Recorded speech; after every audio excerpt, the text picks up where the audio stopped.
తన విశ్వరూపం చూపిస్తోంది. ఇక అగ్రరాజ్యం లేదు, అనకాపల్లి లేదు, అధ్యక్షుడు లేదు, అందరినీ చుట్టేస్తోంది సునామీలా. మరి ఇదేనా ప్రళయం అంటే?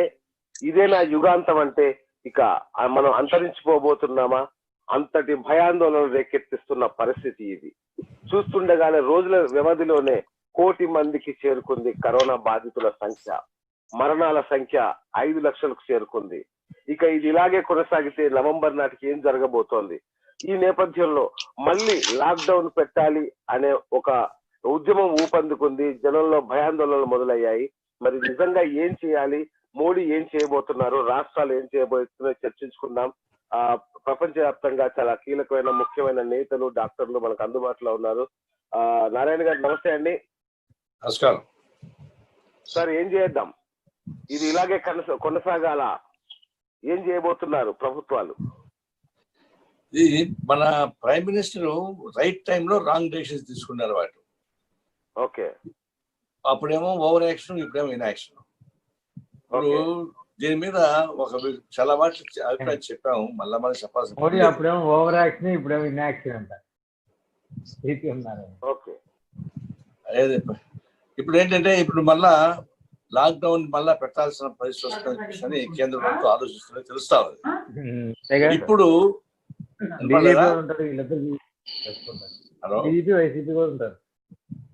ఎవరు మాట్లాడుతున్నారు? ప్లీజ్ ఓకే, వద్దండి, let him speak please. Yeah, Dinesh గారు మీరు ఆడియో ఆన్ చేయండి. డాక్టర్ దినేష్ గారు. యా, నారాయణ గారు మీరు కంటిన్యూ చేయండి సార్. ఈ లాక్డౌన్ ప్రకటించిన తర్వాత వాళ్ళ ప్రిన్సిపల్స్ తప్పారు. ఎందుకు చెప్పారంటే ఈ వలస కార్మికుల్ని సకాలంలో చేర్చడంలో పూర్తిగా ఫెయిల్ అయిపోయారు. తిరగబడి ప్రయాణం చేసే తప్ప సాధ్యం కాదు ఒకటి. రెండవది ఈ మద్యపానాన్ని సడలించారు. అది రాష్ట్రాల సబ్జెక్ట్ కావచ్చు, కానీ రాష్ట్రాల సబ్జెక్ట్ అయినా కేంద్ర ప్రభుత్వం ప్రైమ్ మినిస్టర్ ప్రకటించాడు మద్యపానాన్ని మీరు సడలిస్తున్నా అని చెప్పారు. దాని తర్వాత కేసులు ఎక్కువ మొదలుపెట్టాయి. అప్పుడే నేను చెప్పాం, ఈ టైంలో కరోనా వైరస్ ఉన్న సమయంలో మద్యపానం సేవిస్తే రెసిస్టెన్స్ పవర్ తగ్గుద్దని చెప్తా ఉన్నారు. కానీ మీరేమో మద్యపానం సడలించేశారు. అదేమంటే రాష్ట్రాలు అడిగాయి కాబట్టి అంటున్నారు. ఏ రాష్ట్రంలో లాక్డౌన్ ప్రకటించడం అడగలేదు. కానీ ఈ మద్యపానం సడలించడమే ఒక దివాళా కోరినగా మేము చూస్తా ఉన్నాం. ఆరోగ్యానికి నష్టం వచ్చింది. ఇప్పుడేమైంది, మొత్తం వలసగా వెళ్ళిపోయారు, ప్రొడక్షన్ పడిపోయింది. ఇప్పుడు మళ్ళీ వాళ్ళని తెచ్చుకోవడానికి వాళ్ళ వల్ల కావడం లేదు, వాళ్ళు రావడం లేదు. ఇప్పుడు మళ్ళీ కేసులు పెరిగిపోతున్నాయి. అప్పుడు 300 కేసులు ఉన్నప్పుడు లాక్డౌన్ ప్రకటిస్తే ఇప్పుడు ఇది 3 లక్షల పైన 3,20,000 అయిపోయింది. పెరుగుతున్నప్పుడు మళ్ళీ లాక్డౌన్ ప్రకటిస్తారంటే సాధ్యం కాదు. ఒకసారి సడలింగ్ చేసిన తర్వాత నరోత్తమ్ రెడ్డి గారిని అడుగుదాం ఒకసారి. నరోత్తమ్ రెడ్డి గారు, నారాయణ గారు చెప్తున్నారు తప్పుడు సమయంలో తప్పుడు డెసిషన్ తీసుకున్నారు అని. ఏం జరుగుతుంది ఇప్పుడు? ఈ కేసులు పెరగడానికి ఈ తప్పుడు నిర్ణయాలే కారణమా? ప్యానెల్లో ఉన్న అందరికీ నమస్కారం అండి. ఒకసారి మొత్తం ఈ కరోనా మహమ్మారి ప్రపంచాన్ని చుట్టే సమయాన్ని ఒకసారి మనం గమనిస్తే, వరల్డ్ హెల్త్ ఆర్గనైజేషన్ అనేది ఇది ప్రపంచానికి మొత్తం చేటు తెచ్చేటువంటి మహమ్మారి అని మార్చి 18 ప్రకటించిందండి. మార్చి 18న వరల్డ్ హెల్త్ ఆర్గనైజేషన్ ప్రకటించిన వెంటనే మనం మార్చి 23 నాడు లాక్డౌన్కి వెళ్ళిపోయినాం. అంటే ప్రపంచంలో ఈ మహమ్మారి ఏ దేశాలను ఎట్లా జరుగుతుంది, ఆ మన దేశానికి ఎంత ఎఫెక్ట్ అవుతుంది ఈ మహమ్మారి వల్ల అనేటువంటిది ఎంత తొందరగా గ్రహించి భారతదేశము ఈ దేశంలో ఉన్నటువంటి ప్రధానమంత్రి గారు నిర్ణయం తీసుకున్నారో మనం ఒకసారి గమనించాలి. తర్వాతి పరిణామాలలో మనం ఒకసారి చూస్తే మొత్తం దేశంలో 628 జిల్లాలు ఉంటే ఈ రోజు 228 జిల్లాలలో మాత్రమే దేశంలో ఈ మహమ్మారి విజృంభిస్తా ఉన్నది. ముఖ్యంగా ఢిల్లీ, చెన్నై, బాంబే, హైదరాబాదు, బెంగళూరు ఇట్లాంటి కొన్ని నగరాలలో మాత్రమే ఈరోజు అధిక సంఖ్యలో కేసులు నమోదవుతా ఉన్నాయి. మొదటి విడత లాక్డౌన్ తర్వాత దేశంలో ఎక్కడ కంట్రోల్ చేయాలి, ఎక్కడ మనం ఫ్రీగా వదిలిపెట్టవచ్చు అనేటువంటి ఒక అవగాహనకు దేశంలో ఉన్నటువంటి కేంద్ర ప్రభుత్వం కానీ రాష్ట్రాలు కానీ ఒక అవగాహనకు వచ్చినాయి. అంటే మొదటి విడత లాక్డౌన్ పని లేనటువంటి లాక్డౌన్ అనేటువంటి మాటను ఒకసారి ఇప్పుడు ఈ జరిగిన పరిణామాల నుంచి గ్రహిస్తే విమర్శించేటువంటి నారాయణ గారికి రాజకీయ కోణం తప్ప ఈ అవగాహన మొత్తాన్ని కూడా తనకు తెలిసినా కానీ తన మనసులో ఎందుకు దాచిపెట్టుకుంటుండో, ఎందు గురించి ఈ రకమైనటువంటి భావన ప్రజలకు చెప్పే ప్రయత్నం చేస్తుండో వారు ఆలోచించుకోవాలి. బిఎస్ గారు ఇప్పుడు ఒక కంట్రోల్ సిస్టమ్ ఎట్లా చేసుకోవాలి, దీని ద్వారా కరోనా మహమ్మారిని విజృంభించకుండా ఎలా కాపాడుకోవాలి ప్రజలను అనేటువంటి విషయంలో కేంద్ర ప్రభుత్వం అన్ని రాష్ట్రాలకు గైడ్ లైన్స్ ఇచ్చింది. ఒక అవగాహన కల్పించుకోవడం అనేటువంటి విషయంలో ఈ లాక్డౌన్ ద్వారా నేర్చుకోమని చెప్పింది. తర్వాత మీరు ఎక్కడ విజృంభించినా కూడా కరోనా, మీరు రెడ్ జోన్ కానీ గ్రీన్ జోన్ కానీ కంటైన్మెంట్ జోన్లు కానీ పెట్టుకునేటువంటి అవకాశం రాష్ట్ర ప్రభుత్వాలకు ఇచ్చింది. ఆ తర్వాత కొన్ని రాష్ట్ర ప్రభుత్వాలు కంట్రోల్ చేసినా, కొన్ని రాష్ట్ర బిఎస్ గారు ఒక్క నిమిషం అండి, నేను దిగంబర్ని. ఒక్క నిమిషం అండి. నారాయణ గారు ఏమన్నారంటే, నరోత్తమ్ రెడ్డి గారు చెప్పినట్టు ఒక్క పాయింట్ నేను యాడ్ చేయదలుచుకునేది అంటే, prime minister is right time wrong action, అప్పుడేమో ఓవర్ రియాక్షన్, ఇప్పుడేమో ఇన్యాక్షన్ అంటారు. ఇది కంప్లీట్ తప్పండి. ఎందుకు అంటే కరోనా వ్యాధి అప్పుడు వచ్చినప్పుడు March 23 రోజు ఎవ్వరికి ప్రపంచంలో అంత పెద్దగా అవగాహన లేదు అవుట్ ఆఫ్ చైనా. సో ఎవరికి దాని గురించి తెలీదు, మన ప్రిపేర్నెస్ తెలీదు, మనకి ఏం అవసరం తెలీదు, దాన్ని ఎట్లా డీల్ చేయాలో తెలీదు. టు బై సమ్ టైం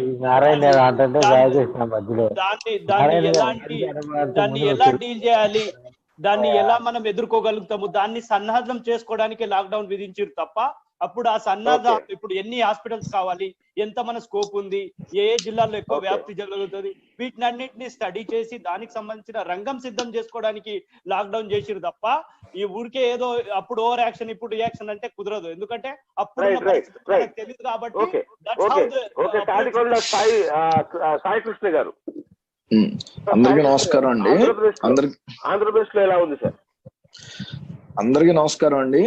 ఈ రోజు చెప్తున్నారు వరల్డ్ వైడ్ గా లాక్డౌన్ అనేది మాత్రం గుడ్ ఐడియా అండి.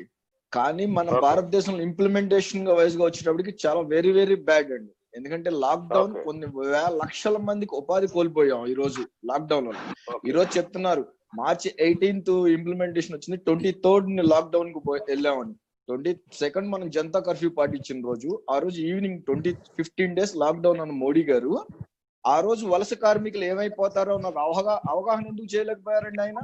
వలస కార్మికుల కోసం ఒక ప్యాకేజ్ పెట్టుకోవాలి, రాష్ట్రంలో ఒక ప్యాకేజ్ పెట్టుకోవాలి, ప్రతి రాష్ట్రంలో ఈ ప్యాకేజ్ ఉండి వలస కార్మికులకి ఆ రాష్ట్రం వెళ్లకుండా వాళ్ళు కాపాడాలని 15 రోజులు లాక్డౌన్ ఎందుకు పెట్టలేదండి మోడీ గారు? తర్వాత కనీసం కోవిడ్ గురించి కానీ విమర్శలు కాదండి, టోటల్ గా మోడీ గారు మాత్రం టోటల్ గా ఈ కోవిడ్ విషయంలో మాత్రం టోటల్ గా ఫెయిల్ అయ్యారండి. ఇది భారతీయ జనతా పార్టీ మాత్రం ఇది రాజకీయ కోణంలో మేము ఆరోపణలు చేశామని చెప్పినా సరే, ఇది మోడీ గారు మాత్రం ఓవరాల్ గా దేశ ప్రజల దృష్టిలో మాత్రం కోవిడ్ విషయంలో మాత్రం ఫెయిల్ అయిపోయారు.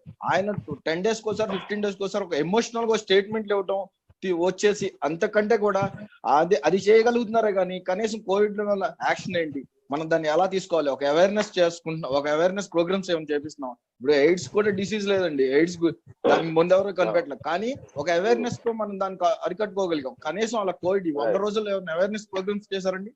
ఇక మా ఆంధ్రప్రదేశ్ విషయానికి వస్తే, ఇక్కడ అసలు దెయ్యాలు పరిపాలిస్తుంటే ఎలా ఉందో అలా ఉందండి మా పరిస్థితి. కనీసం ఈ లాక్డౌన్ అత్యధిక టెస్టులు జరుగుతున్నాయి.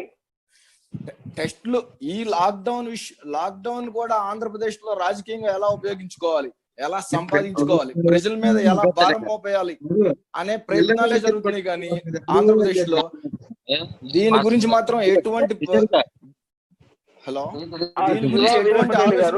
ఫోన్ కనెక్ట్ కావట్లేదు. శివ వీరప్పనేని గారు, మీ ఫోన్ కనెక్ట్ కావట్లేదు, మీరు మాట్లాడకండి ప్లీజ్ మధ్యలో. Okay, hello. హలో, ఆంధ్రప్రదేశ్ లో ప్రతిదీ అండి. దీనికి మనం ఛార్జీస్ అధికంగా ఛార్జీలు ఎట్లా పెంచాలి, కరెంట్ ఛార్జీలు తీసుకోండి. లాక్డౌన్ టైంలో అందరూ ఇళ్లలో ఉంటారు కాబట్టి 500 రూపాయలు వచ్చే బిల్లు 2500 ఎలా పెంచుకోవాలి. కనీసం మద్యపాన నిషేధం అన్నారు, దానికి తగ్గట్టుగా మద్యపాన నిషేధం చేయకుండా 75% ఛార్జీస్ పెంచి 30 కోట్ల రూపాయల ఆదాయం కోసం చూసుకున్నారు. మాది కనీసం ఒక రాక్షసులు ఎలా రక్తం తాగుతారో ఆంధ్రప్రదేశ్ జనాలను ఈ రోజు జగన్మోహన్ రెడ్డి గారు ఈ లాక్డౌన్ పెట్ట రక్తమే తాగుతున్నారండి. ఈ రోజు రామశివర్ రెడ్డి గారు ఏంటి సార్ రక్తం తాగుతున్నారంట ప్రజలది, నిజమా? నమస్కారం సార్. నమస్తే సార్. దేశం మొత్తం మీద వచ్చినటువంటి మహమ్మారిది ఎస్ సార్. రాష్ట్రంలో కాదు, అభివృద్ధి చెందినటువంటి తెలంగాణ రాష్ట్రంలో దాదాపు 5,000 కేసులు వచ్చాయి, 185 మంది మరణాలు అయ్యాయి. అవును. చెన్నై నందు 31,000 కేసులు వచ్చాయి, 4,000 దాకా మరణాలు సంభవించాయి.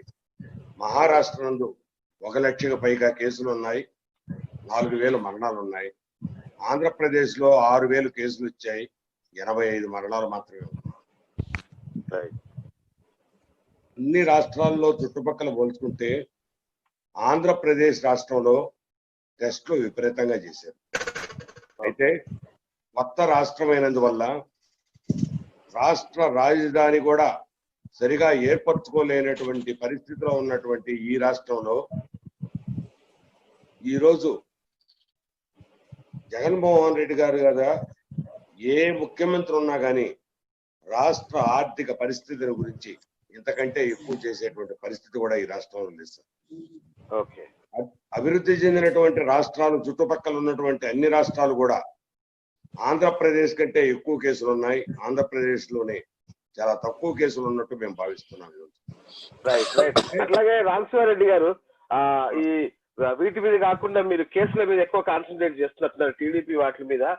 సో కొంచెం కరోనా మీద కూడా దృష్టి సారిస్తే బాగుంటుంది అనేది అభిప్రాయం. అవును సార్.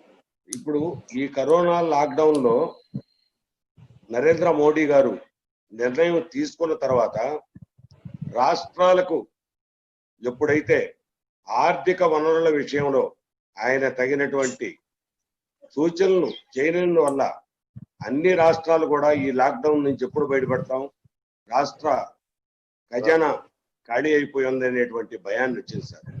అది కేంద్ర ప్రభుత్వం కానీ తగు జాగ్రత్తలు తీసుకొని రాష్ట్ర ఆర్థిక పరిస్థితుల గురించి వాళ్ళకు వివరించి ఉంటే ఏ ఒక్క వీడియో కాన్ఫరెన్స్ లో కానీ ఏ విధంగా రాష్ట్రాలు ఇంత బెంబేలెత్తిపోయే పరిస్థితికి రావు.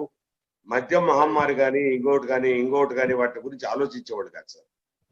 ఎప్పుడైతే భారతదేశంలో నరేంద్ర మోడీ గారు ఆ రకమైనటువంటి హామీ ఉన్న పరిస్థితి వల్ల రాష్ట్రాలు అన్ని రకాలైనటువంటి దుకాణాలు తెచ్చేదానికి అవకాశం ఏర్పడింది. దానివల్ల ఈ రామశివారెడ్డి గారు ఒక్క నిమిషం సార్. డాక్టర్ అన్వేష్ గారు వినిపిస్తుందండి? Sir good morning. అండ్ ఎలా ఉంది సార్ తెలంగాణలో ఈ వ్యాప్తి ఎలా ఉంది సార్? కమ్యూనిటీ వ్యాప్తిలోకి వచ్చేసామా? కేసుల సంఖ్య భారీగా పెరుగుతోంది. నిన్న ఒక్కరోజే 300కు పైగా కేసులు రికార్డు స్థాయిలో. ఏంటి సార్ ఈ పరిస్థితి? తెలంగాణలో కమ్యూనిటీ స్ప్రెడ్ వచ్చేసి మోర్ దెన్ 2 వీక్స్ అయిపోయింది. దీంట్లో ఎటువంటి అనుమానం లేదు. వీళ్ళు చెప్తున్న మనము ఎక్కువ రోజులు కూడా మనం పట్టించుకొని దానికే స్టిక్ అవుతే మన ప్రాణాలు మనం ఉప్పు తెచ్చుకున్న వాళ్ళం అవుతాం. సో తెలివిగల ప్రజలుగా మనము ఎప్పటికప్పుడు ఆ డేటా తీసుకొని అనాలిసిస్ చేసుకొని ప్రజెంట్ సిచ్యువేషన్ ని మనకు అనుగుణంగా మౌల్డ్ చేసుకొని సేఫ్టీ ప్రికాషన్స్ తీసుకోవాల్సింది. ఎట్టి పరిస్థితుల్లో ఎవరిని నమ్ముకునే పరిస్థితి ఈ రోజు లేదు. కమ్యూనిటీ స్ప్రెడ్ లేదు అని వాళ్ళు చెప్పే విషయాల్లో మనం అదే చెప్తున్నామండి. వాళ్ళు కమ్యూనిటీ స్ప్రెడ్ లేదు అని చెప్తున్న విషయాల్లో ఓవరాల్ గా మనంటే నేను ఓన్లీ తెలంగాణ గురించి మాట్లాడలేదు. కమ్యూనిటీ స్ప్రెడ్ అయిందా లేదా అనేది ICMR as well as Telangana గురించి మాట్లాడితే మనం వేరే మాట్లాడాల్సి వస్తుంది. కొన్ని కరోనాలో రాజకీయాలు యాడ్ చేయాల్సి వస్తుంది. ఇప్పుడు రాజకీయాలు యాడ్ చేయదలుచుకోలేదు తెలంగాణ కరోనా విషయాలు. సో ఇది అంటే కరోనా దృష్టితో చూడకుండా కొన్ని రాజకీయ పరిణామాలతో చూడడం వల్ల ప్రజలకు అర్థం కాని పరిస్థితులు ఈ రోజు ఉంది. సో దాని గురించి పెద్దలు అందరూ ఉన్నారు, వాళ్ళు అది మాట్లాడతారు. నేను ఎస్పెషల్లీ ఇప్పుడు జరుగుతున్న కమ్యూనిటీ స్ప్రెడ్ ఉందా లేదా అనే దానికి ఆశ్చర్యపోవాల్సిన అవసరం ఎట్టి పరిస్థితుల్లో కనిపిస్తుంది. Definitely community spread is there. ఎందుకంటే సింపుల్ గా మనం తీసుకుందాము, గత 3 నెలల్లో వాళ్ళు చేసిన టెస్ట్ల పరిస్థితి మనం తీసుకుందాము. మిగతా రాష్ట్రాల్లో 4 లక్షల టెస్టులు 3 లక్షల టెస్టులు చేస్తుంటే ఆంధ్రప్రదేశ్ లో వచ్చేసి 4 లక్షల టెస్ట్ చేస్తే వాళ్ళకి వచ్చిన కేసెస్ 5,000. అన్వేష్ మాట్లాడుతున్నాడు సార్, మధ్యలో డిస్టర్బెన్స్ వస్తుంది. 1 సెకండ్. హలో, డాక్టర్ జయరాం గారు ప్లీజ్. డాక్టర్ జయరాం గారు మాట్లాడకండి సార్ ప్లీజ్. డాక్టర్ జయరాం గారు ఓకే. సో మొత్తం వచ్చిన కేసెస్ లో 4 లక్షల కేసెస్ లో 4,000 కేసెస్ ఆంధ్రప్రదేశ్ చూపిస్తే, అంటే వాళ్ళు టెస్టింగ్ రేట్ అనేది క్లియర్ గా చూపిస్తున్నారు.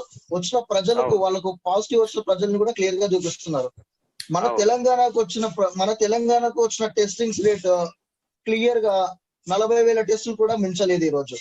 అంటే సగటున 3 నెలల ప్రక్రియనే తీసుకున్నాము మనం. వీళ్ళు లాక్డౌన్ విధించినప్పటి నుంచి అలర్ట్ గా ఉంటున్నాము, అసలు రానే రాదు, వచ్చినా కూడా మేము గోడ కట్టి కాపాడుతాము, ఏదో పూజలు చేసి కాపాడుతాము అనే ధోరణిలో వీళ్ళు ఉన్నారు.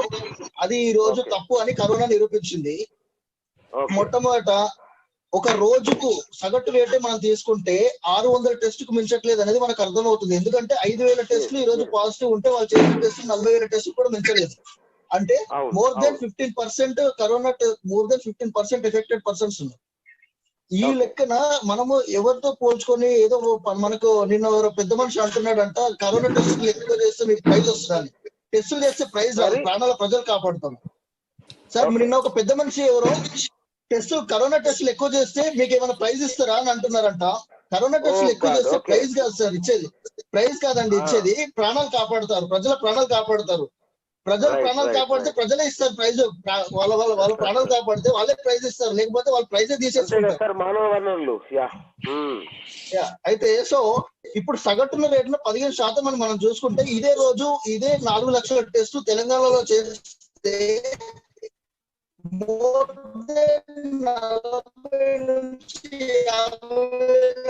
అన్వేష్ గారు మీ ఆడియో డిస్టర్బెన్స్ ఉందండి, ఆడియో వినిపించట్లేదు. నారాయణ గారు నారాయణ గారు ఇప్పుడు మన వాళ్ళు అంటున్నారు రాష్ట్రాలకు గనక అప్పుడే డబ్బు సర్దుబాటు చేస్తుంటే కేంద్ర ప్రభుత్వం ఇలా మందు దుకాణాలు తెరిచే వాళ్ళు కాదు, ఇలాంటి పరిస్థితి వాళ్ళు కాదు అంటున్నారు. చెప్పండి క్లియర్ గా లేదండి అతను కచ్చేయండి మీరు. లైవ్ లింక్ పెట్టారు. ఏం వినపడలేదంటే సరిగా. 1 సెకండ్ సార్. డాక్టర్ అన్వేష్ గారు మీ ఆడియో క్లియర్ గా లేదు, ఒక్క నిమిషం ఆగండి. ఆయన ఎందలుచుకోలే, ఆయన మాట్లాడేస్తున్నారు.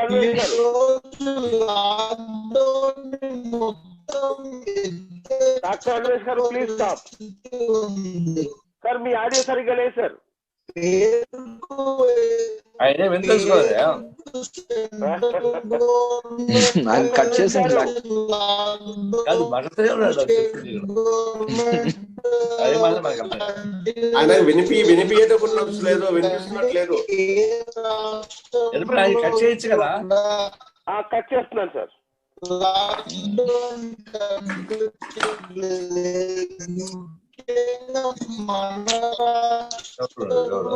ఆయన మాట్లాడేస్తున్నారు.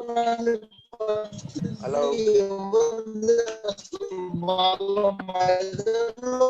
డాక్టర్ అన్వేష్ కట్ చేయండి, మళ్ళీ తీసుకోండి.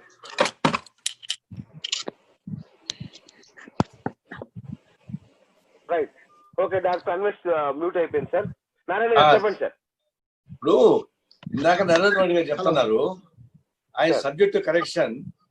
వరల్డ్ హెల్త్ వాళ్ళే చెప్పింది జనవరిలోనే చెప్పారు ఈ ప్రమాదం ఉందని చెప్పేసి. ఆయన చెప్తున్న తప్పుడు రిపోర్ట్. జనవరిలోనే 31వ తారీఖున వాళ్ళు చెప్పారు. తర్వాత ఈయన దాని జోలికి పోదలుచుకోలేదు. రెండవది ఇది తెలిసిన తర్వాత ఈయన మోడీ మోజులో ఉన్నాడు, ట్రంప్ మోజులో ఉన్నాడు. ఆ ట్రంప్ను ఆహ్వానించుకోవడానికి పంపించుకోవడానికి ఆ మోజులో ఉన్నాడు. మధ్యప్రదేశ్ గవర్నమెంట్ పడగొట్టడానికి ఆ మోజులో ఉన్నాడు తప్ప రాజకీయ కాల్కులేషన్ నేపథ్యంలో నేట్ చేశాడు. లేకపోతే ఇంకా ముందు చేసి రాసింది. రెండవది ఇప్పుడు లాక్డౌన్ చేసిన తర్వాత ఈ భారతదేశంలో కార్మికులు ఎంతమంది ఉన్నారు, వలస కార్మికులు ఎంతమంది ఉన్నారు, వీళ్ళ లెక్కలే వీళ్ళ దగ్గర వీళ్ళకి తెలియదు. వాళ్ళ అంబానీలు అదానీ లెక్కలు తెలుసు తప్ప ఈ లెక్కలు తెలియదు. తెలుసునంటే ప్రజలకు బెయిలౌట్ ఇవ్వకుండా ఇప్పుడు అమెరికా సైతం ఏం చేస్తున్నారు, పారిశ్రామిక క్రైసిస్ వచ్చినప్పుడు బెయిలౌట్ చేస్తున్నారు. బెయిలౌట్ మీన్స్ వాళ్ళు డబ్బులు ఇస్తున్నారు. ప్రజానీకం బెయిలౌట్ ఇవ్వని అడిగాం. ఇది ప్రజలు బెయిలౌట్ ఇవ్వండి, తలా ఒక జోబులో 10,000 రూపాయలు పెట్టండి, వాళ్ళు ప్రోటీన్ పెరగాలంటే ఎగ్ తినండి, చికెన్ తినండి, పండ్లు తినండి అంటున్నారు. అది డబ్బులు లేవు, పనులు లేవు, డబ్బులు లేవు. అందువల్ల వాళ్ళు కట్టలు తెచ్చుకుని పోయారు. తర్వాత లాక్డౌన్ ఫెయిల్ మన టౌన్స్ లోనే ఎక్కువ ఉన్నాయండి. హైదరాబాద్ టౌన్, ఎందుకంటే ఫారిన్ ఇంటర్నేషనల్ ఎయిర్పోర్ట్ ఉన్న చోట, ఫారినర్స్ ఎక్కువ వచ్చిన చోట ఇది స్ప్రెడ్ అయిన మాట వాస్తవం. అయితే దీన్ని రూరల్ ప్రాంతం చాలా క్లియర్ గా ఉంది, అక్కడేం ప్రాబ్లమ్స్ లేవు. ఇంకా టౌన్స్ లోనే కొన్ని చోట్ల ఉన్నాయి. వీళ్ళు అట్లాంటి చోట్ల లాక్డౌన్ చేయకుండా మొత్తం దేశం మొత్తం లాక్డౌన్ చేశారు. తర్వాత ప్రొడక్షన్ మొత్తం పడిపోయింది. వలస కార్మికులు, అనాథ కార్మికులు పనిచేయారు, వాళ్ళు పని చేయలేకపోయారు, వాళ్ళు డబ్బులు ఇవ్వలేకపోయారు. ఇవి ఒకటి. రాష్ట్రాలు కూడా డబ్బులు ఇవ్వాలి కదా, రాష్ట్రాలు డబ్బులు ఇవ్వడానికి కేంద్ర ప్రభుత్వం ఏం చేస్తా ఉంది? కేవలం మారువాడి వాళ్ళ వసూలు చేసుకోవడం తప్ప వాళ్ళకి ఇచ్చేది లేదా? ఈ 10 వచ్చిన రాష్ట్రాలకి బెయిల్అవుట్ ప్రకారం డబ్బులు ఇవ్వాల్సి ఉండింది. ప్రారంభంలోనే కెనడా వాళ్ళు 25,000 కోట్ల రూపాయలు కేటాయించి ప్రతి కుటుంబానికి 19 రకాల వస్తువుల్ని సప్లై చేశారు. అందువల్ల అక్కడ వలస కార్మికులు ఇబ్బంది పడలే. ఇప్పుడు ఇక్కడ వచ్చేకాడికి రాష్ట్రాలకి కేంద్రం డబ్బులు ఇవ్వలేదు. డబ్బులు ఇవ్వకపోగా పారిశ్రామికవేత్తలు ఏం చేయాలని ఆలోచించుకున్నారు. నిర్మలా సీతారామన్ ఇచ్చిన ఉపన్యాసం మొత్తం చూస్తే కూడా ఇంకా 2 ఏళ్ల పాటు ఏం చేయాలని ప్రకటించారు. 20 లక్షల కోట్ల బోగస్, నెంబర్ 1 బోగస్ నేను ఛాలెంజ్ చేస్తున్నాను. దానిలో 2 లక్షల కోట్ల రూపాయలు మాత్రమే గ్రామీణ ఉపాధి హామీ. డాక్టర్ సతీష్ కత్తుల గారు ఉన్నారు, ఒక్కసారి డాక్టర్ సతీష్ కత్తుల గారితో మాట్లాడు. సార్ నమస్తే. నమస్తే సార్. సార్, అమెరికాలో ఆల్రెడీ ఇంకా నెంబర్ 1 స్థానంలో కొనసాగుతూనే ఉంది కోవిడ్ లో. మరి ఏం జరుగుతుంది సార్? అక్కడైనా ఏమైనా చర్యలు తీసుకుంటే ఇండియా ఏమైనా చూసి నేర్చుకునేదేమో. ఇక్కడ లేదు, అక్కడ లేదు, అసలు ఏం జరుగుతుంది సార్? అమెరికాలో ఎలాంటి చర్యలు తీసుకుంటున్నారు? అమెరికాలో కూడా ఇక్కడ యాక్షన్ తీసుకునేసరికి చాలా లేట్ అయిపోయిందండి. అప్పటికి చాలా మంది ఎఫెక్ట్ అయిపోయారు. న్యూయార్క్ లో 1000 మంది అప్పటికే డిసీజ్ వచ్చేసి చాలా మంది ఐసీయూలో అడ్మిట్ అయిపోయారు. టు పాయింట్ వేర్ ఐసీయూలు కూడా సరిపోలేదు అనమాట. That's why they opened new hospitals and they even brought a ship, navy ship తీసుకొచ్చి కోస్ట్ లో డాక్ చేసి అలా చేయడం కూడా జరిగింది అనమాట. ఇక్కడ కూడా మార్చ్ వరకు ఎట్లాంటి లాక్డౌన్ కానీ అది ఏమీ లేదు ఇక్కడ కూడా, ఇండియాలో లాగానే. బట్ ఇక్కడ ఇంకా మొన్న ఒక 4 వీక్స్ అలా లాక్డౌన్ చేసిన తర్వాత మళ్ళీ రీఓపెన్ చేశారు ఎకానమీ. ఎందుకంటే there is always a pressure, political pressure. చేయకపోతే చేయలేదంటారు, చేస్తే ఎందుకు చేశారంటారు. So there is a fine balance between economy and people's lives. So the government has to think about both of those things, any government, whether America or India. So ఇక్కడ అలా reopen చేసేసరికి ఇప్పుడు cases ఎక్కువైనాయండి. మళ్ళీ ఇంకొకటి ఏంటంటే ఇక్కడ ఒక African American ని ఒకతన్ని పోలీసులు చంపారు కాబట్టి సో దాని మీద చాలా ఉద్యమం వచ్చేసి చాలా మంది స్ట్రీట్స్ లోకి వచ్చి ప్రొటెస్ట్ చేయడం వల్ల కేసెస్ కూడా ఎక్కువైపోయినాయి. So clearly there are some new hot spots అనమాట. అరిజోనాలో కానీ ఇంకొన్ని చోట్ల, మినెసోటాలో కానీ ఇలాంటి చోట్ల ఎక్కువైపోయింది. సో లాక్డౌన్ అనేది కొంతవరకు చేయాలి. అంటే మొత్తం టోటల్ లాక్డౌన్ అనేది కష్టం అనుకోండి, బికాస్ అంత చేస్తే ఎకానమీ పడిపోతుంది, ఇలా లేబరర్స్ కి కష్టం అవుతుంది, తర్వాత ప్రొడక్షన్ అంతా ఆగిపోతుంది. So there is a fine balance between economy and the health of people and lives of people. Thank you sir. So అలా ఇంకా ఇక్కడ మళ్ళీ మీ దగ్గరకు వస్తాను సార్. మన ప్యానెల్ చాలా పెద్దగా ఉంది కాబట్టి ఒక్కొక్కరికి 1 మినిట్ చొప్పున అలా మాట్లాడుకుంటున్నాం సార్. డాక్టర్ జయరామ్ గారు చెప్పండి. గుడ్ మార్నింగ్ అండి. సో ఇప్పుడు తెలంగాణలో ఎమ్మెల్యేల వరకు వచ్చేసింది, అటు చంద్రబాబు నాయుడు నివాసం దాకా వచ్చేసింది కరోనా. రూపం కనిపిస్తుంది, మనం చూస్తున్నాం. జర్నలిస్టులు దాన్ని బారిన పడ్డారు. ఇవాళ 25 మంది జర్నలిస్టులకు వచ్చేసారు. సో ఎట్లా డీల్ చేస్తున్నారు? ఎట్లా డీల్ చేయాలి? తప్పదా? Small thing subject to correction చిన్నది మనం చేయాల్సింది ఏంటంటే ఎమ్మెల్యేల వరకు మాత్రమే కాదు, కమ్యూనిటీ లెవెల్కి వచ్చిందని మనం మాట్లాడుకోవాలి. ఎమ్మెల్యేల వరకు వచ్చిందంటే ఒక ఎమ్మెల్యేల వరకే ఉంటుందా, కమ్యూనిటీ లెవెల్లో లేదు అనే దానికి క్వశ్చన్ గా ఉంటది. కమ్యూనిటీ లెవెల్లో ఎంటర్ అయింది అనే విషయాన్ని మనం మాట్లాడుకోవాలి. ఇంతకు ముందు నారాయణ గారు చెప్పినట్టుగా నారాయణ గారికి కంటిన్యూషన్ లో నేను చెప్తూ కొన్ని విషయాలు ఏంటంటే భారత ప్రభుత్వంలో ఉన్న లెక్కల ప్రకారము 136 కోట్ల జనాభా, దాని లెక్కల ప్రకారము భారత ప్రభుత్వం ఏం చెప్పిందంటే 70 కోట్ల మంది డీనోటిఫైడ్ గ్రూప్స్ ఉందని చెప్తుంది. 70 కోట్ల మంది డీనోటిఫైడ్ గ్రూప్స్ లోపల ఆధార్ కార్డులు మాత్రము ఓన్లీ 8 కోట్ల మందికి ఉందని చెప్తుంది. 8 కోట్ల మంది లోపల ఓన్లీ 6 కోట్ల మందికే 500 రూపాయలు వేసినామని లెక్కలు చెప్తున్నాయి. అంటే రిమైనింగ్ కోట్ల రూపాయలు, 20 లక్షల కోట్ల రూపాయలు ఎక్కడికి పోయినాయి అంటే 54 కార్పొరేటివ్ కంపెనీలు ఉంది, కార్పొరేటివ్ కంపెనీల యాజమాన్యం ఉంది. వాళ్ళను బతికించుకోవడం కోసము, కొంతమంది పారిపోయిన వాళ్ళను బతికించుకోవడం కోసము 7 కోట్ల రూపాయలు, 700 కోట్ల రూపాయలను 7 లక్షల కోట్ల రూపాయలు ప్రోగ్రామ్ పెట్టేసింది. డాక్టర్ జయరామ్ గారు ప్లీజ్, ఇప్పుడు మనం ఒక చర్చ ఏంటంటే లాక్డౌన్ పెట్టుకుందామా, ఏం చేయాలి? నేను చెప్తున్నాను, ఇప్పుడు అది చెప్పకుండా చెప్పలేం కదా బిఎస్, ఇప్పుడు అది చెప్పకుండా చెప్పలేము. నేను నారాయణ గారి కంటిన్యూషన్ గా చెప్తున్నా, అదే చెప్పాను, అది చెప్పకుండా చెప్పలేము. అంటే కార్పొరేటివ్ కంపెనీల మీద ఉన్న ప్రేమ భారత రాష్ట్ర ప్రభుత్వాలకు సామాన్యుడి మీద ఎందుకు లేదు? ఈ రోజు ముత్తిరెడ్డికి వస్తేనేమో మన యశోద హాస్పిటల్ పోయాడు, ఇంకోరికి వస్తేనేమో అపోలో హాస్పిటల్ పోయారు. మరి కామన్ మ్యాన్ కి వస్తే గాంధీకి పోవాలంట. అంటే గాంధీని పాడగట్టడం కోసం పంపిద్దామా, ప్రాణాలను కాపాడడం కోసం పంపిద్దామా? ఎందుకు గాంధీ? అంటే గాంధీ లాంటి హాస్పిటల్ స్టేట్ ను మొత్తం 4 కోట్ల మంది జనాభా ఉన్న హాస్పిటల్ వచ్చేసేమో ఒక్కటి పెట్టేశారు. కార్పొరేటివ్ హాస్పిటల్స్ ఏమో విఐపీస్ కి పెడతారంట. మరి ఇక్కడ కామన్ మ్యాన్ బతకడం ఎట్లా అనేదాన్ని నేను క్వశ్చన్ చేయదలుచుకున్నాను. అంటే ఇక్కడ అనేక రకమైన క్వశ్చన్లు రైజ్ అవుతున్నాయి. మొన్నటి వరకు వచ్చేమో పారాసిటమాల్ వస్తే సరిపోయింది అన్నాడు, ఇప్పటికి వచ్చేసేమో ప్రాణాలు కాపాడుతా అన్నాడు. అంటే పారాసిటమాల్ ఇచ్చి ప్రాణాలు కాపాడుతాడా, లేకపోతే ప్రాణాలను కాపాడడం కోసం పారాసిటమాల్ ఇస్తున్నారా అంటే ఈ కన్ఫ్యూజన్ ఇవన్నింటిని ఎవరు రైజ్ చేయాలి, ఎవరు మాట్లాడాలి? ఈ రోజు మాట్లాడుతున్న గొంతుకలను నొక్కేసే ప్రోగ్రామ్ వచ్చేసి స్టేట్ సెంట్రల్ గవర్నమెంట్ పెడుతున్నది. అంటే ఈ రోజు లాక్డౌన్ పేరు మీద ఇది పెట్టేసి లాక్డౌన్ పెట్టండి కాదంటే, లాక్డౌన్ ఎక్కడ అనేది మందు ఎక్కడైతే ఫుడ్ ఉంటుందో మందు అక్కడ పెట్టడం నేర్చుకోండి. ఈ రోజు నరోత్తమ్ రెడ్డి గారు అన్ని వేళ్ళు మీ వైపే చూపిస్తున్నారు. నరోత్తమ్ రెడ్డి గారు మొత్తం తప్పంతా మీది అన్నట్టుగా అన్ని వేళ్ళు మీ వైపే చూపిస్తున్నారు. ఇక్కడ బిఎస్ గారు నారాయణ గారికి నేను కావాలంటే వాట్సాప్ లో పంపిస్తా, మీకు కూడా ఇప్పుడు మళ్ళీ వాట్సాప్ లో మళ్ళీ చెప్తా ఇదే విషయాన్ని. జనవరి నెల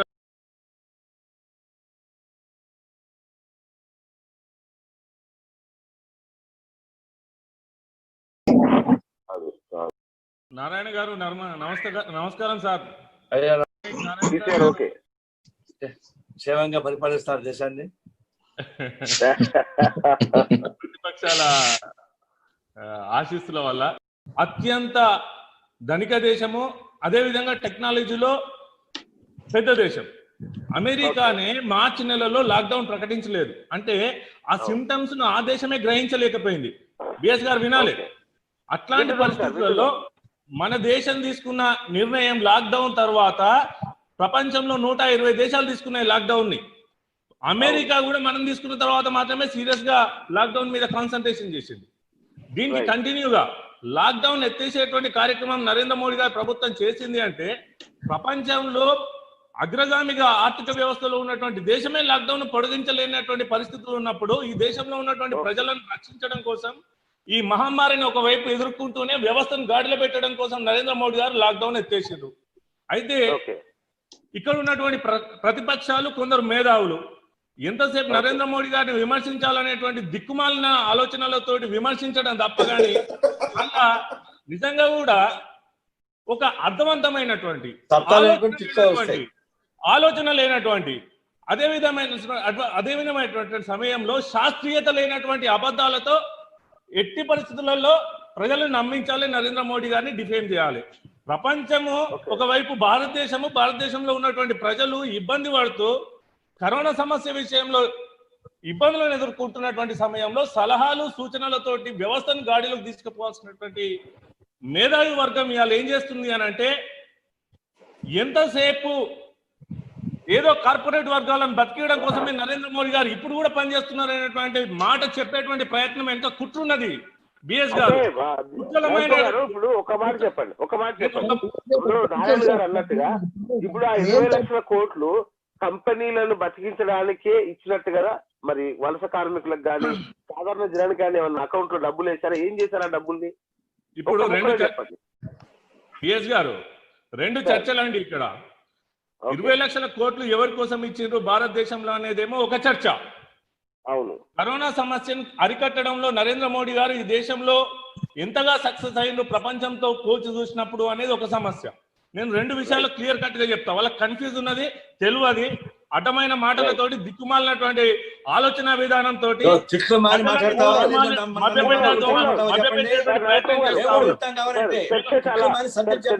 జరుగుతుంది. నారాయణ గారు మీరు చెప్పండి, నేను ఎవరిని తిట్టట్లేదు. నువ్వు తిట్టకుండా విషయాలు చెప్పు, నాకే అభ్యంతరంలే. నువ్వు మీ భావజాలాన్ని చెప్తున్నాను నారాయణ గారు. మీ మానసిక భావజాలం మీది. మీ భావజాలాన్ని ప్రజలకు చెప్పే ప్రయత్నం చేస్తా ఉన్నాను, నేను ఎవరిని తిట్టట్లేదు. ఏ భావజాలం చెప్పుకుంటా మేము చెప్పుకుంటా మా భావజాలం, నువ్వేం చెప్పేది? మీ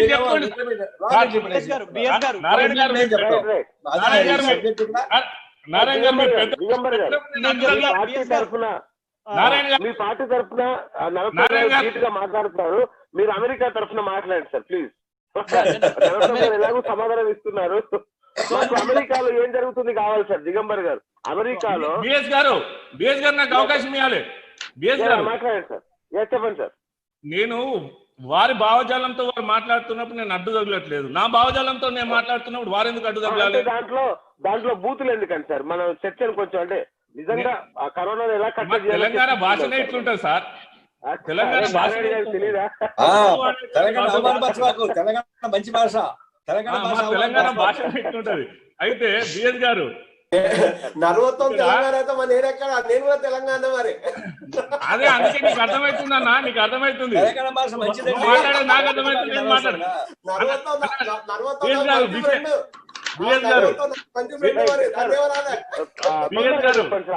అందరూ మాట్లాడి తొందరగా చెప్పండి. నేను ఒక రెండు విషయాలు కంక్లూడ్ చేస్తున్నా బిఎస్ గారు. ప్రపంచంతో పోల్చి చూసినప్పుడు, ప్రపంచ జనాభాతో పోల్చి చూసినప్పుడు ఈ దేశంలో ఉన్నటువంటి జనాభా 130 కోట్లు. ప్రపంచంలో తక్కువ జనాభా ఉన్నటువంటి దేశాలలో స్ప్రెడ్ అవుతున్నటువంటి రేషియోని మనం చూస్తా ఉన్నాము. ఆ రేషియోతో కంపేర్ చేసినప్పుడు ఈ దేశంలో 628 జిల్లాలు ఉంటే ఈ రోజు 200 జిల్లాలకే పరిమితం చేయగలిగింది నరేంద్ర మోడీ గారి యొక్క ప్రభుత్వ విధానము. కాబట్టి 200 జిల్లాలలో ఇంకా ఎట్లా మనము దీన్ని కంట్రోల్ చేసుకోవాలనేటువంటి ఆలోచన చేయాలి. తెలంగాణ రాష్ట్రాలకు నిధులు ఇవ్వలేదనేటువంటి మాట ప్రతిపక్షాలు మాట్లాడుతూ ఉన్నాయి. తెలంగాణ రాష్ట్రానికే 10,000 కోట్ల రూపాయలు నిధులు ఇస్తే తెలంగాణ రాష్ట్రంలో ఈ రోజు గాంధీ హాస్పిటల్లో వైద్యులు ధర్నా చేస్తా ఉన్నారు, మాకు మాస్కులు లేవని, మాకు పీపీ కిట్లు లేవని. మనం ఘనంగా చూసినాం. టిమ్స్ అనేటువంటి సంస్థను గచ్చిబౌల్ స్టేడియంలో ఏర్పాటు చేసినామని చెప్తే అక్కడ బోర్డు తప్ప లోపల పడకలు లేవు, పడకలు ఉన్న 4-5 పడకలు ఉన్నాడు, డాక్టర్లు లేరు. మేము ఏమంటున్నామంటే స్థానికంగా ఉన్నటువంటి ఆయా రాష్ట్ర ప్రభుత్వాలు తీసుకోవాల్సినటువంటి చర్యల విషయంలో ఇచ్చినటువంటి డబ్బులకు లెక్కలేదు. కానీ ఎంతసేపు కేంద్ర ప్రభుత్వము దోచుకొని తీసుకురావాలని అంటే కేంద్ర ప్రభుత్వము డబ్బుల విషయంలో చైనాతో అన్నా అమెరికాతో అన్నా దేశంలో ఉన్నటువంటి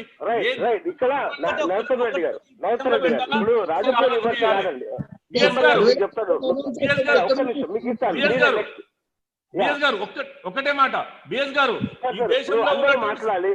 మీరు పాయింట్ టు పాయింట్ మాట్లాడండి. సుదీర్ఘంగా మాట్లాడితే ఇప్పుడు చాలా మంది ఉన్నారు మన ప్యానెల్లో, ఒక్కొక్క దేని విమర్శకు దానికి సమాధానం చెప్పుకుందాం సార్.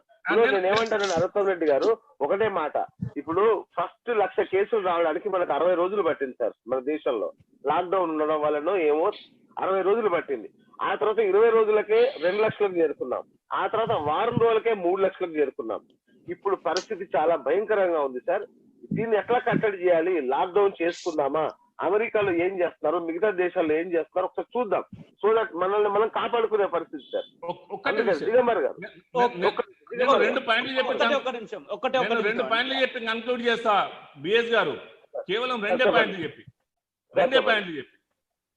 ఈ దేశంలో ఉన్నటువంటి ప్రజలను కాపాడడంలో ప్రభుత్వాలకు ఎంతైతే బాధ్యత ఉంటుందో ప్రజలకు కూడా అంతే బాధ్యత ఉండాలి.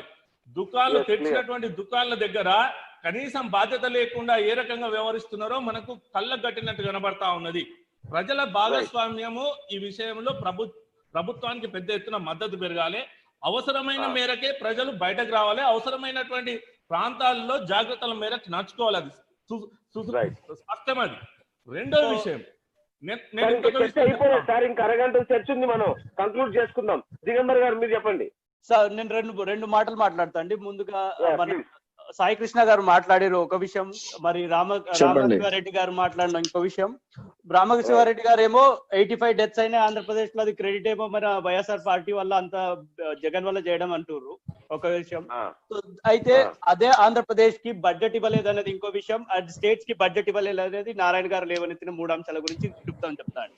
On April 3rd, 2020 central government ఎంత రిలీజ్ చేసిందంటే 17,287 crore రిలీజ్ చేసింది స్టేట్స్ కి to fight and prepare corona virus. This is a false claim and central government release చేయలేదు అనేది. ఇంకోటి, అందులో కేరళ ఒక్క రాష్ట్రానికి 1,276 కోట్లు, ఆంధ్రప్రదేశ్ కి 491 కోట్లు రిలీజ్ చేసింది. మీరు ఇలాంటి చెప్పకుండా సెంట్రల్ గవర్నమెంట్ ఇవ్వలేదు డబ్బులు అంటే అది వాస్తవం కాదు. సో ఇది తప్పుడు ఇన్ఫర్మేషన్. ఇంకోటి, ఇంకో విషయం ఏం చెప్పారు అంటే స్టేట్స్ కి గవర్నమెంట్ డబ్బులు ఇవ్వడం ఒకటి, ప్రిపేర్డ్నెస్ వచ్చేసి ఆ రోజు తీసుకున్నటువంటి డెసిషన్స్ ఎందుకు లాక్డౌన్ ఇంపార్టెంట్ ఆ రోజు అంటే ఇంతకు ముందు చెప్పినట్టే మన ప్రిపేర్డ్నెస్ లేదు. We don't know the disease, now we know the disease, now we know how to control, now we know how to engage with the disease. ఈ ఎనిమిది కంట్రోల్ కావట్లేదు కదా దిగంబర్ గారు, ఏం కంట్రోల్ కావట్లేదు. మీరు లాక్డౌన్ నేను చెప్తున్నా మీరు లాక్డౌన్ తీసేసే రోజు కూడా prime minister did take unilateral decision. He consulted ప్రతి లాక్డౌన్ కి ముందు ప్రతి చీఫ్ మినిస్టర్ యొక్క ఒపీనియన్ ని కన్సిడర్ లో పెట్టుకొని ఏ లాక్డౌన్ లో ఎవరెవరి ఒపీనియన్ దాని ప్రకారం స్టేట్స్ కి కొంచెం అధికమైన అధికారాలు ఇచ్చి మేము ఏ ప్లేసెస్ లో మీరు గ్రీన్ జోన్ గా ఐడెంటిఫై చేయండి, ఓన్లీ గ్రీన్ జోన్స్ మాత్రమే లాక్డౌన్ ఎత్తేస్తున్నాం, కంటైన్మెంట్ లో లాక్డౌన్ జోన్స్ ఈ రోజు కూడా కంటిన్యూ అవుతున్నాయి. అది స్టేట్స్ ICMR గైడ్ లైన్స్ ఇచ్చింది.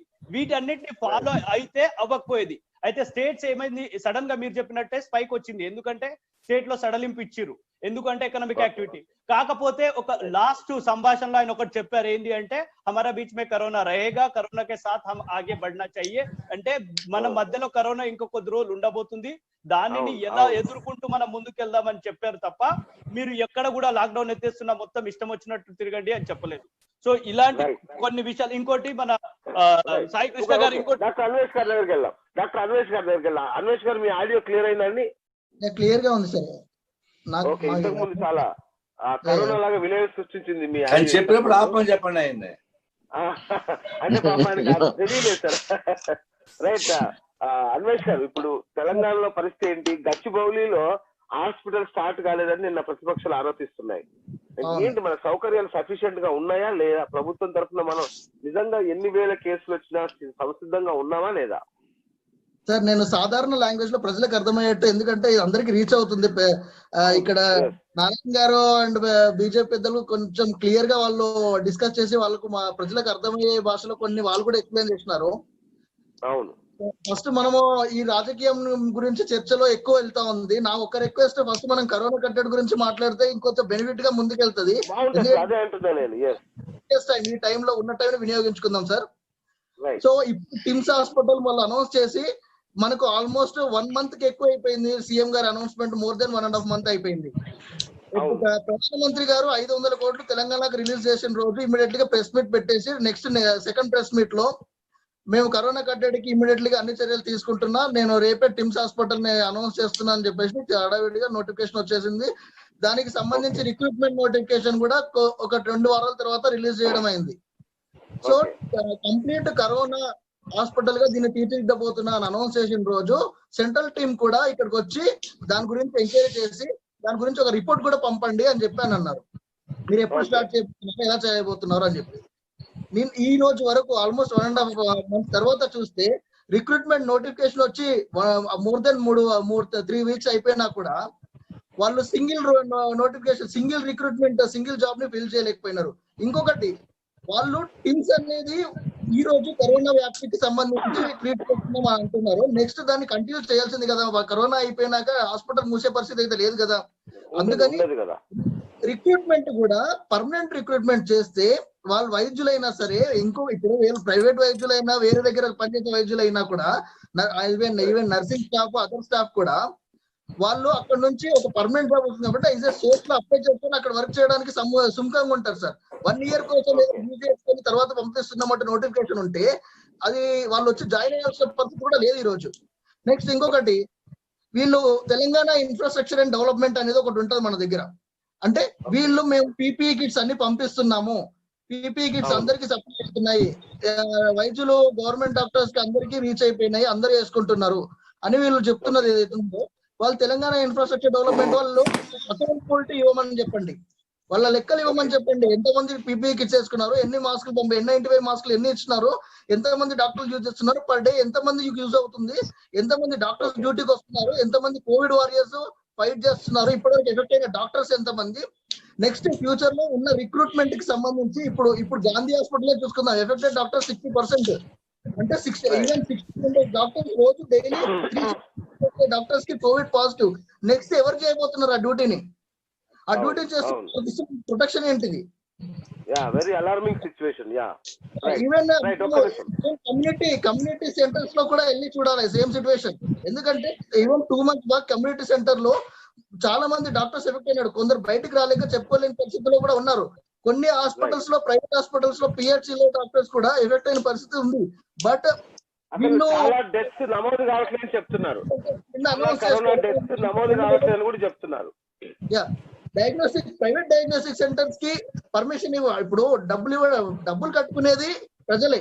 వారి దగ్గర డబ్బులు ప్రైవేట్ 4,500 పెట్టి చేయించుకుంటారు. డబ్బులు లేకపోతే గవర్నమెంట్ లో చేయించుకోండి. గవర్నమెంట్ లో నువ్వు ఎట్లా చేయట్లేదు, కష్టమో అప్పు తెచ్చుకున్నా 4,500 ట్రీట్మెంట్ టెస్ట్ చేసుకుంటాడు. నీకు పోయేది ఏం లేదు. సో ఫస్ట్ నిన్న అనౌన్స్ చేసిండ్రు, ఈ రోజు ఇంప్లిమెంటేషన్ ఎంత ఉంటుంది దాన్ని కూడా ఒకసారి అబ్జర్వ్ చేయాలి సార్ మనము. చూద్దాం ఒకసారి. మరి రామశివారెడ్డి గారి దగ్గరికి వెళ్దాం. అన్వేష్ గారు ఒక్క నిమిషం. రామశివారెడ్డి గారు, ఆంధ్రప్రదేశ్ లో ఎలా ఉంది సార్ పరిస్థితి? ఒకసారి క్లియర్ చేస్తాను. డయాగ్నోస్ సెంటర్ కి వాళ్ళు టెస్ట్ చేసుకోవడానికి పర్మిషన్ ICMR ఆల్రెడీ ఇస్తే, నాట్ ఓన్లీ అదొకటి కాదు, ఒక 5 సెంటర్స్ కి ICMR పర్మిషన్ ఇచ్చి 3 months అయింది. ఈ 3 months లో ఇప్పుడు ఎమ్మెల్యేలు ఎంపీలు ఎవరైతే ఉన్నారో వీళ్ళు ప్రైవేట్ హాస్పిటల్స్ కి వెళ్తున్నారు, నా సాధారణ ప్రజలు గాంధీకి వెళ్తున్నారు. సాధారణ ప్రజలు కూడా వాళ్ళు 2-3 వేలు అప్పు తీసుకొని ప్రైవేట్ డయాగ్నోస్ సెంటర్ కి వెళ్ళి ఫస్ట్ ఆ టెస్ట్ ఉందా లేదా కన్ఫర్మ్ చేసుకుంటాడు. టెస్ట్ పాజిటివ్ అయితేనేమో వాడి ప్రయత్నం వాడు చేసుకొని బయటపడడానికి ప్రయత్నిస్తాడు. ఇప్పుడు అందరికి పర్మిషన్ ఇవ్వాలి గవర్నమెంట్, ఓకే అంది కదా. ఇప్పుడు ప్రైవేట్ కూడా ఓపెన్ చేస్తుంది కదా గవర్నమెంట్. పర్మిషన్ ఇచ్చి కూడా వాళ్ళు టెస్టులు చేస్తే వాళ్ళని బెదిరించేసి ఇంటర్నల్ గా మీరు టెస్ట్ చేస్తే డయాగ్నోస్ సెంటర్ మూసేస్తామని చెప్పి కంప్లైంట్ వచ్చింది. వాళ్ళు పైనుంచి ICMR ఇస్తే వీళ్ళు చేయడానికి రెడీ అయిపోయినా కూడా ఇట్లాంటి బెదిరింపులు కావాల్సి కొన్ని ఆపేస్తే బెస్ట్ ఇప్పటికైనా. సార్ లెక్క బయటకు వస్తే మాత్రాన ఎవరు భయపడాల్సిన అవసరం లేదు. ఎందుకంటే ఈ రోజు ఎన్ని టెస్టులు చేస్తే ఎన్ని పాజిటివ్ వస్తే మన చుట్టుపక్కల మన ఇంటి కింద ఎవరైనా ఉండొచ్చు. కనీసం వాళ్ళ నుంచి ప్రొటెక్షన్ తీసుకుంటే మన పిల్లల్ని, మన ప్రజలు, మన కుటుంబాన్ని మనం కాపాడుకున్న వాళ్ళు అవుతాం. కానీ ఈ యొక్క చిన్న స్మాల్ క్రైటీరియాని మిస్ అవ్వద్దని చెప్తున్నా. రైట్. Thank you. రామశివారెడ్డి గారు, సార్ ఆంధ్రప్రదేశ్ లో ఎలాంటి చర్యలు తీసుకుంటున్నారు సార్? ఇప్పుడు టెస్టుల వరకు ఓకే, పెద్ద సంఖ్య కేసులు అయితే బాగా పెరిగిపోతూనే ఉన్నాయి. తెలంగాణను మించి బాగా కేసుల సంఖ్య పెరుగుతోంది. టెస్టులు ఎక్కువ చేస్తున్నారు కాబట్టి కేసుల సంఖ్య ఎక్కువ అని మీరు చెప్తున్నారు. సో ఇంకా ఎలాంటి మెజర్మెంట్స్ తీసుకుంటున్నారు సార్? ఆంధ్ర రాష్ట్రంలో కరోనా మహమ్మారి వ్యాప్తి చెందకుండా అన్ని జిల్లాల్లో కూడా కోవిడ్ సెంటర్లు ఏర్పాటు చేయడం కానీ, ఓకే, అన్ని జిల్లా కేంద్రాల్లో అప్రమత్తంగా గ్రామ సచివాలయ వాలంటీర్ల దగ్గర నుంచి జిల్లా కలెక్టర్ల వరకు ఎప్పటికప్పుడు జగన్మోహన్ రెడ్డి మానిటరింగ్ చేయడం, రాష్ట్రంలో ఏ ప్రాంతంలో ఏ రకమైనటువంటి కరోనా కేసు వచ్చినప్పటికీ కూడా దాన్ని మీడియాకు కానీ పబ్లిక్ కానీ తెలియజేయడం, అన్ని జాగ్రత్తలు రాష్ట్ర ప్రభుత్వం తీసుకునేటువంటి మాట వాస్తవం సార్. అది దాంట్లో ఏమీ దాపెరకం లేదు. అయితే రాష్ట్ర ఆర్థిక పరిస్థితుల్లో సడలించినటువంటి కొన్ని విషయాల వల్ల కరోనా కేసుల కట్టడికి ఏమన్నా ఇబ్బంది కలుగుతుందేమోనని కూడా ఆలోచన చేస్తా ఉన్నారు. ఇప్పుడు కేంద్రం నుంచి మీకు నిధులు రావట్లేదా సార్? ఇప్పుడు మొన్న కేంద్రం నుంచి మీకు నిధులు రాలేదా? తెలంగాణకు 10,000 కోట్లు ఇచ్చారని నరోత్తమ్ రెడ్డి గారు చెప్తున్నారు. మరి ఆంధ్రకి ఏమి ఇవ్వలేదా సార్? ఆంధ్రప్రదేశ్ లో జనాభా ఎంత, కేంద్ర ప్రభుత్వం నుంచి వచ్చినటువంటి అమౌంట్లు ఎంతో ఒక్కసారి మీరు క్యాల్కులేట్ చేయండి సార్. ఇక్కడ పీపీ కిట్లు కానివ్వండి, ఏ సదుపాయం లేనటువంటి హాస్పిటల్స్ లేనటువంటి ఆంధ్ర రాష్ట్రంలో ప్రతిదీ సమకూర్చుకునే పనిలో రాష్ట్ర ప్రభుత్వం ఉంది. కాబట్టి ఇలాంటి కేవలం ఏదో కొంత డబ్బులు ఇచ్చినంత మాత్రానో అది కేంద్ర ప్రభుత్వం నుంచి వచ్చినటువంటి అమౌంట్ ఖర్చు చేయకుండా ఇక్కడ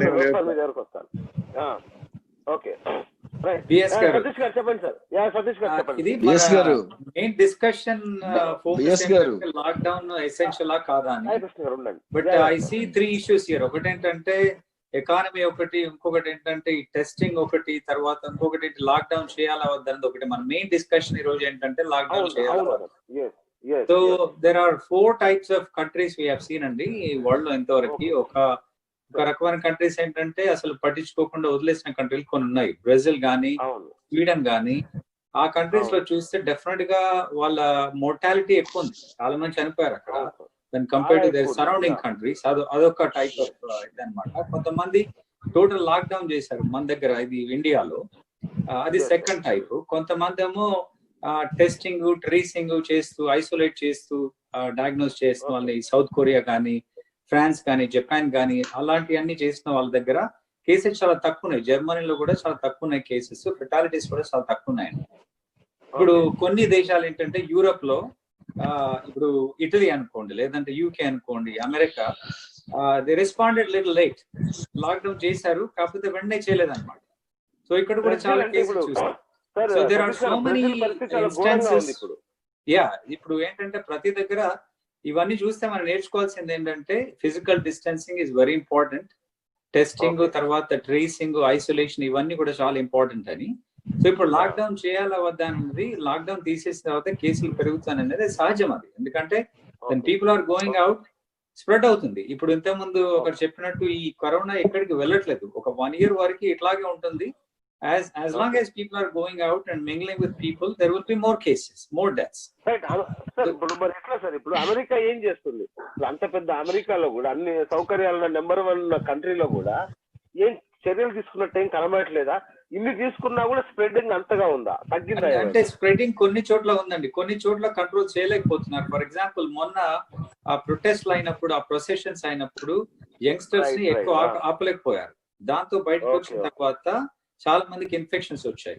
కొన్ని స్టేట్స్ లో ఎకానమీ రీఓపెన్ చేసి సెలాన్స్ గానీ, బార్స్ గానీ రీఓపెన్ చేసిన తర్వాత కేసెస్ పెరిగిపోయినాయి. అంటే అది కూడా న్యాచురల్ ఇదని కూడా వాళ్ళకి తెలుసు, కేసెస్ పెరుగుతాయని తెలిసి కూడా they wanted to test and see ఒకవేళ పెరుగుతాయా లేదా. సో ఇప్పుడు ఏంటంటే ఎకానమీ రీఓపెన్ చేసినా కానీ we have to. ఈ హెర్డ్ ఇమ్యూనిటీ అనేది ఒకటి, దాన్ని టెస్ట్ చేశారంటారా జనం మీద? హర్డ్ ఇమ్యూనిటీ పెరగాలని అందరు అంటున్నారు. రెండు అండి, దీంట్లో ఈ కరోనాని తగ్గించాలంటే దెర్ ఆర్ 3 things. ఒకటి ఏంటంటే సోషల్ డిస్టెన్సింగ్ ఒకటి, సెకండ్ థింగ్ ఏంటంటే వ్యాక్సిన్ ఒకటి రావాలి, థర్డ్ థింగ్ ఏంటంటే హర్డ్ ఇమ్యూనిటీ. హర్డ్ ఇమ్యూనిటీ రావాలంటే దాదాపు ఒక 50 to 60% of the people should be infected to get the herd immunity. అలా చేయాలంటే దాదాపు 1 సంవత్సరం పట్టొచ్చు, ఇంకెక్కువ కావచ్చు. ఈ లోపు చాలా మంది vulnerable people will die. So అదొక ప్రమాదం ఉంది. వ్యాక్సిన్ రావడానికి ఇంకా అట్లీస్ట్ 3 to 4 months పట్టొచ్చు. ఆక్స్ఫోర్డ్ ట్రై చేస్తున్నారు, అమెరికాలో 4 కంపెనీస్, ఇక్కడ 100 కంపెనీస్ చేస్తున్నారు, కానీ ఇక్కడ గవర్నమెంట్ ఓన్లీ 5 కంపెనీస్ ని షార్ట్ లిస్ట్ చేసింది అనమాట. సో ఇవన్నీ రావడానికి మనకు ఇంకొక 4-5 నెలలు పడుతుంది. ఇవన్నీ వచ్చే కంటే ముందు what we have to do is to save lives.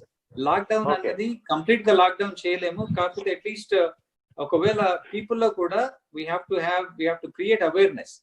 ఎంత వరకు అవసరమో అంతవరకు వెళ్ళాలి బయటికి. కంప్లీట్ గా లాక్డౌన్ చేస్తే ఎకానమీ ఇబ్బంది పడుతుంది, ఇవన్నీ ఉంటాయి. సో ఇంతకుముందు చెప్పినట్టుగా there is a fine balance between economy and ఈ లాక్డౌన్ అన్నమాట. సో ఇప్పుడు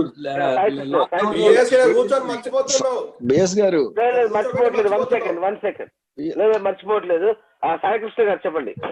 సో ఆంధ్రప్రదేశ్ తీసుకున్న చర్యలన్నీ బేసిక్ గానే ఉన్నాయి అంటున్నారు. వాళ్ళు లాక్డౌన్ కూడా ఈ నెలాఖరు వరకు ఆల్రెడీ పొడిగించేశారు. సో ఇంకా ఏంటి మీ కంప్లైంట్? ఈ ప్రపంచంలో ఎవరైనా లాక్డౌన్ అంటూ ఇష్టం లేకుండా ఉన్న ఒకే వ్యక్తి ఎవరైనా ఉన్నారంటే అది మా సీఎం జగన్మోహన్ రెడ్డి గారండి. ఆయన డే 1 నుంచి ఈ రోజు కోవిడ్ దగ్గర నుంచి డే 1 దగ్గర నుంచి కూడా ఈయన వైన్ షాప్ ఎప్పుడు తెరుచుకోవాలి, లేకపోతే బిజినెస్ ఎప్పుడు, జనంలోంచి పుట్టిన నాయకుడికి అయితే తెలుస్తుందండి జనం గురించి. ఈయన కేవలం బిజినెస్ కోసం ఈ లాక్డౌన్ కూడా ఎలా ఉపయోగించుకోవాలి. ఆయన 10 సంవత్సరాలు జనంలో తిరిగి వచ్చాడు కదా, జనంలోంచి తిరిగి వచ్చి కూడా బిజినెస్ చేసుకోవడానికి అండి. లాక్డౌన్ కూడా ఎలా ఉపయోగించుకోవాలో బిజినెస్ చేసుకుంటున్నాడు. రాజకీయ బిజినెస్ కోసం ఆయన వచ్చాడండి. ఈ రోజు సిమెంట్ ధర పెంచేశాడు 75 రూపాయలు ఒక బస్తాకి. అంటే ఎంత మందికి ఉపాధి కోల్పోయారు? వలస కార్మికులు 40 లక్షల మంది ఉపాధి కోల్పోయారు. ఈ రోజు రాష్ట్ర ఆర్థిక వ్యవస్థ దృష్ట్యా వైన్ షాపులు తెరిచామంటున్నారు. కనీసం ఈయన వేసిన సచివాలయం వేసిన రంగులు, తీసిన రంగులు 3,000 కోట్ల రూపాయలు ఉన్నాయండి. అవి ఉపయోగించుకోకుండా ఈ రోజు వైన్ షాపులు తెరిచేశారు. Right right right doctor Jayaram గారు చెప్పండి జయరామ్ గారు చెప్పండి. ఏం చేయమంటారు ఇప్పుడు తెలంగాణలో చూస్తే పరిస్థితి చేయి దాటిపోయింది. ఒక దేశవ్యాప్తంగా చూస్తే వేల కేసులు, మరణాలు, భయంకరంగా ఉంది సిచ్యువేషన్. లాక్డౌన్ తప్పదా? ఒకవేళ తప్పదంటే ఎలాంటి స్థితిలో లాక్డౌన్ చేయాలి, ఎక్కడెక్కడ చేయాలి? ఇప్పుడు ఒకటి ఇంత ముందు నేను చెప్పినట్టుగా లాక్డౌన్ అనేది కంపల్సరీ చేయాల్సిందే. కాకపోతే ఎక్కడైతే సమస్య ఉందో సమస్యను పరిష్కరించడం కోసం లాక్డౌన్ జరగాలి తప్ప ప్రజలను ఇబ్బంది పెట్టడం కోసం లాక్డౌన్ అనేది సమంజసమైన విషయం కాదు. ఎప్పుడైనా కూడా ఇప్పుడున్న పరిస్థితుల్లో ప్రజలను కాపాడుకోవాలంటే ఇన్ఫ్రాస్ట్రక్చర్ పెరగాలి. మన రాష్ట్రంలో ఉన్న 4 కోట్ల మందికి కావాల్సిన ఇన్ఫ్రాస్ట్రక్చర్ రావాలి. కేసీఆర్ గారు చెప్తున్న మాటలు ఏవైతే ఉన్నాయో, కేసీఆర్ గారి టీం చెప్తున్న మాటలు అయితే ఏవైతే ఉన్నాయో, మాటలతోని రోగాలు తగ్గవు, మంత్రాలతోని చింతకాయలు రాలవనే విషయాన్ని గుర్తుపెట్టుకోవాలి. ఇక్కడ ఉన్న సమస్యను పరిష్కరించాలంటే టిమ్స్ ను ప్లస్ ఎయిమ్స్ హాస్పిటల్, బీబీనగర్ లో ఉన్న ఎయిమ్స్ హాస్పిటల్ ను పూర్తి స్థాయిలో కరోనా హాస్పిటల్ గా డిక్లేర్ చేసి అక్కడ సర్వీస్ ని రిస్టోరేషన్ చేయాలి. సర్వీస్ అంటే బెడ్ వేసేసి పురుగులను పెట్టడం కాదు, బెడ్ వేసేసి డాక్టర్లను పెట్టి పేషెంట్ ట్రీట్ చేసే విధంగా ఉండాలి. అక్కడ ఇన్ఫ్రాస్ట్రక్చర్ పెరగాలి. అంటే ఇక్కడ గాంధీ లోపల ఒక వేరే విధంగా వచ్చిన ఒక 80 ఏవైతే మన వెంటిలేషన్ ఉన్నాయో, వెంటిలేషన్ మిషన్స్ ఉన్నాయో, ఆ వెంటిలేషన్ మిషన్స్ ఇంతవరకు కూడా ఇన్స్టాలేషన్ జరగలేదు. గాంధీ లోపల ఆ వెంటిలేషన్ మిషన్స్ ఇన్స్టాలేషన్ జరగాలి. డాక్టర్లను పెంచాలి, డాక్టర్లకు స్ట్రెస్ లెవెల్స్ తగ్గాలి, శానిటేషన్ వర్కర్స్ ను కాపాడుకోవాలి, పోలీస్ డిపార్ట్మెంట్ ను కాపాడుకోవాలి. ఇప్పుడు ప్రైవేట్ కూడా అవకాశం ఇస్తున్నారు కదా, బహుశా ఇకపైన ఇబ్బంది ఉండకపోవచ్చు కదా.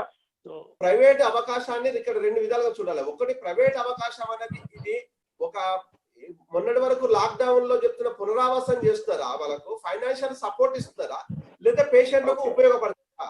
పేషెంట్లకు ఉపయోగపడే లెక్కైతే ఈ రోజు 24 రోజులకు 20 లక్షల కరోనా ట్రీట్మెంట్ ప్యాకేజ్ అనేది ఒక పేపర్ లో, ప్రముఖ పేపర్ లో వచ్చింది. అది వైరల్ అవుతున్నది. మరి కామన్ మ్యాన్ కు నిజంగా ప్రైవేట్ లో వెళ్ళేసి ట్రీట్మెంట్ చేసుకునే శక్తి ఉందా? కామన్ మ్యాన్ ప్రైవేట్ లోకి వెళ్ళిన ట్రీట్మెంట్ వెళ్ళిన ఆ డబ్బులను ఎవరు పే చేయాలి? ప్రభుత్వం పే చేస్తుందా, లేకపోతే ఈ రాష్ట్ర ప్రభుత్వం పే చేస్తుందా, కేంద్ర ప్రభుత్వం పే చేస్తుందా? అమెరికాలో 8,500 కోట్లు వచ్చిందంట. పేషెంట్ కి 8,500 కోట్లు వస్తే గవర్నమెంట్ పే చేసిందంట. సో బహుశా గవర్నమెంట్ పే చేస్తుంది అనుకుంటా. రైట్ నారాయణ గారు ఒక్క నిమిషం బిఎస్ గారు అది కాదు, నా శాస్త్రం నేను మాట్లాడతా, మీరు మాట్లాడండి. బిఎస్ గారు ఒక్క నిమిషం నేను పాయింట్ చెప్పదలుచుకున్నా. అమెరికాలో మీరు మాట్లాడించండి. మళ్ళీ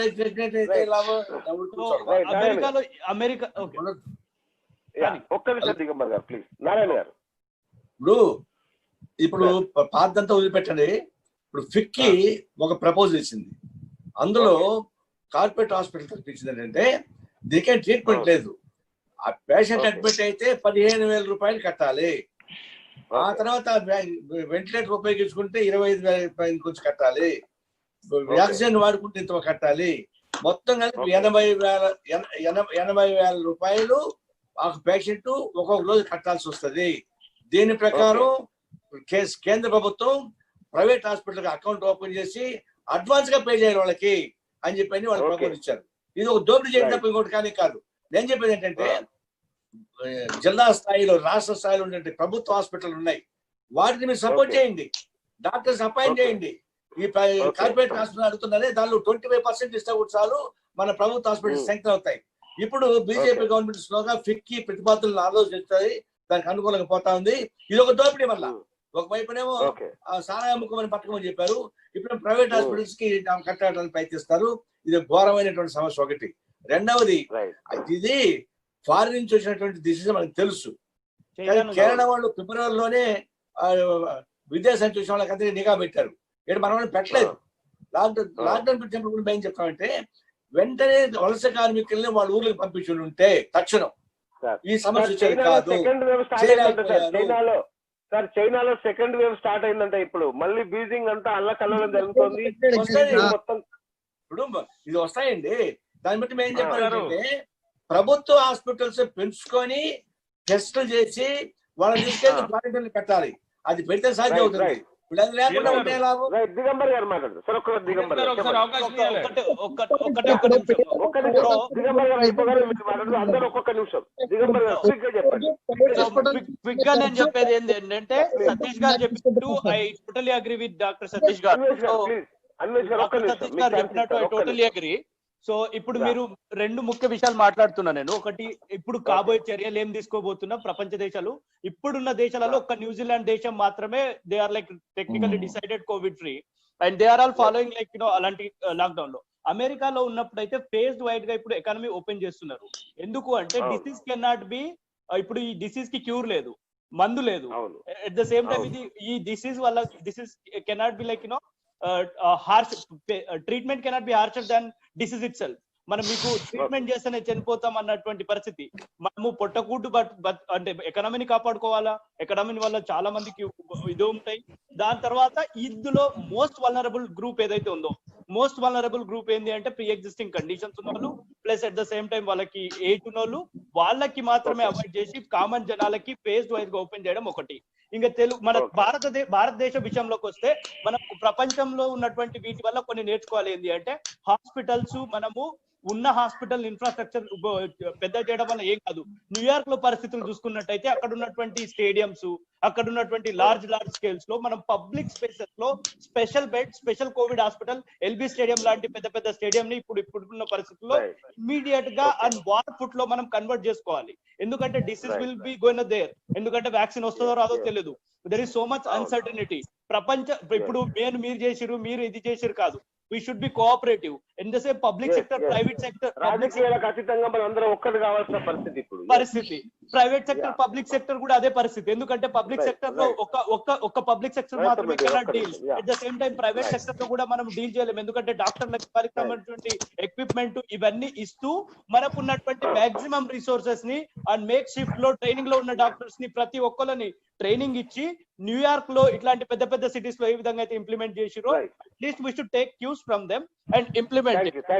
ఇంకొక లాస్ట్ మినిట్ అండి, లాస్ట్ మినిట్. ఇప్పుడు ఈ కేంద్ర రాష్ట్రాల మధ్య జరుగుతున్నటువంటి ఇదేదైతే ఉందో 20 లక్షల కోట్లు ఏదైతే ఉందో ఆ ప్యాకేజ్ అందుతుంది, కాకపోతే ఎవరి జేబులకు వెళ్ళట్లేదు. That is going directly. So అందుకే కొందరికి ఏంటంటే అది కడుపు మండుతుంది.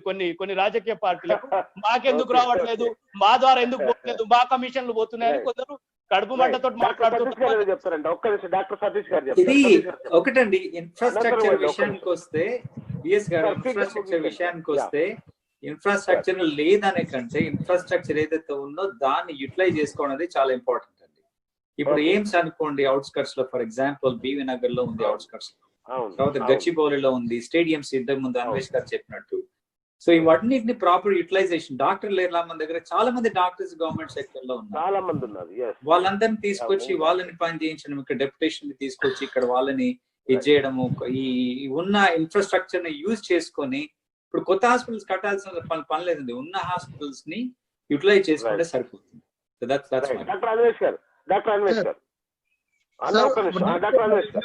ఒకటి వాళ్ళకు ప్రజలకు పాలసీ ఇంప్లిమెంటేషన్, ఒకటి ఆల్రెడీ జరుగుతున్న పాలసీ ఇంప్లిమెంటేషన్ ని కోవిడ్ లో కూడా వాళ్ళకు poor people, below poverty and middle class వాళ్ళకు ఇంప్లిమెంట్ చేస్తే గవర్నమెంటే వాళ్ళకు ప్రత్యేక ఇన్సూరెన్స్ కల్పించేసి ప్రైవేట్ హాస్పిటల్స్ కి ఎక్కడ అక్కడ వెళ్ళండి, ఆరోగ్యశ్రీ వాళ్ళకు ఆరోగ్యశ్రీ వస్తుంది. కోవిడ్ హాస్పిటల్ ప్రైవేట్ హాస్పిటల్ ఇంతకుముందు వచ్చేది, ఒక 2-3 సంవత్సరాల నుంచి ప్రైవేట్ హాస్పిటల్ ఆరోగ్యశ్రీ ఎవరికి వస్తలేదు, వాళ్ళ కేసెస్ కూడా తీసుకుంటలేరు. ఈహెచ్ఎస్ ఉంది, జర్నలిస్ట్ వాళ్ళ ఉంది. జర్నలిస్ట్ వాళ్ళ స్కీమ్ ని ఇంప్లిమెంట్ చేస్తే ఈ రోజు 23 మంది జర్నలిస్టులు ఎఫెక్ట్ అయ్యే పరిస్థితి కూడా లేదు. వచ్చే పరిస్థితి ఉండేది కదా. ఇప్పుడు గాంధీకి వెళ్ళినా, ప్రైవేట్ కి వెళ్ళినా ఏదైనా వాళ్ళకు ఫస్ట్ ఎకనామికల్ స్టేటస్ మన దగ్గర ఉన్న మోస్ట్లీ 2.5 కోట్ల మంది మిడిల్ క్లాస్ ఉన్నారు. వాళ్ళందరికీ insurance policy, financial policies implement చేసి వాళ్ళకి ప్రతి ప్రైవేట్ హాస్పిటల్స్ లో అయినా ట్రీట్మెంట్ ఎలిజిబిలిటీ అనేది ఒకటి అనౌన్స్ చేసే ప్రక్రియ చేస్తే చాలా ఉత్తమంగా ఉంటుంది. వండర్ఫుల్ అండి, మంచి సజెషన్ అన్వేష్ గారు. నరేంద్ర గారు చెప్పండి సార్, క్విక్ గా చెప్పండి సార్ ప్లీజ్, టైం అయిపోతుంది మనకి, ఇంకా only 3 minutes we have. BS గారు, దేశంలో ఉన్నటువంటి సంపద అన్ని రాష్ట్రాల నుంచి వెళ్ళి ప్రజల కష్టార్జితం అండి. దాని బాధ్యతగా కేంద్ర ప్రభుత్వం ఖర్చు పెడతా ఉన్నది. అన్ని రాష్ట్రాలకు దాదాపు యావరేజ్ గా 10 నుంచి 12,000 కోట్ల రూపాయలు ఈ కరోనా మహమ్మారిని ఎదుర్కోవడం కోసం రాష్ట్ర ప్రభుత్వాలకు కేంద్ర ప్రభుత్వం ఇచ్చింది. తెలంగాణ రాష్ట్రానికి 10,000 వరకు, 12,000 కోట్ల వరకు ఆంధ్రప్రదేశ్ ప్రభుత్వానికి ఇచ్చింది. నేను ఈ రాష్ట్ర ప్రభుత్వాలను, ఆ రాష్ట్ర ప్రభుత్వాలకు ఎవరైతే ప్రతినిధులుగా మాట్లాడుతున్నారో వాళ్ళకి ఒకటే రిక్వెస్ట్ చేస్తా ఉన్నాను, మీరు పెట్టినటువంటి ఖర్చులను పబ్లిక్ గా ప్రజల ముందు ఉంచగలుగుతారా? ఒకవేళ ఉంచితే దేనికి ఎంత ఖర్చు పెట్టిందో చెప్పి, ఒకవేళ సరిపోకపోతే మీరు కేంద్ర ప్రభుత్వాన్ని ఎందుకు అడుగుతలేరు? రాజకీయ కోణంలో దాన్ని వాడుకుంటూ ప్రజల ముందు కేంద్ర ప్రభుత్వాన్ని దోషిగా నిలబెడుతూ మీరేదో మంచోళ్ళు లాగా చెప్పుకునే ప్రయత్నం ఎందుకు చేస్తా ఉన్నారు? ఇట్లాంటి విపత్కర పరిస్థితుల్లో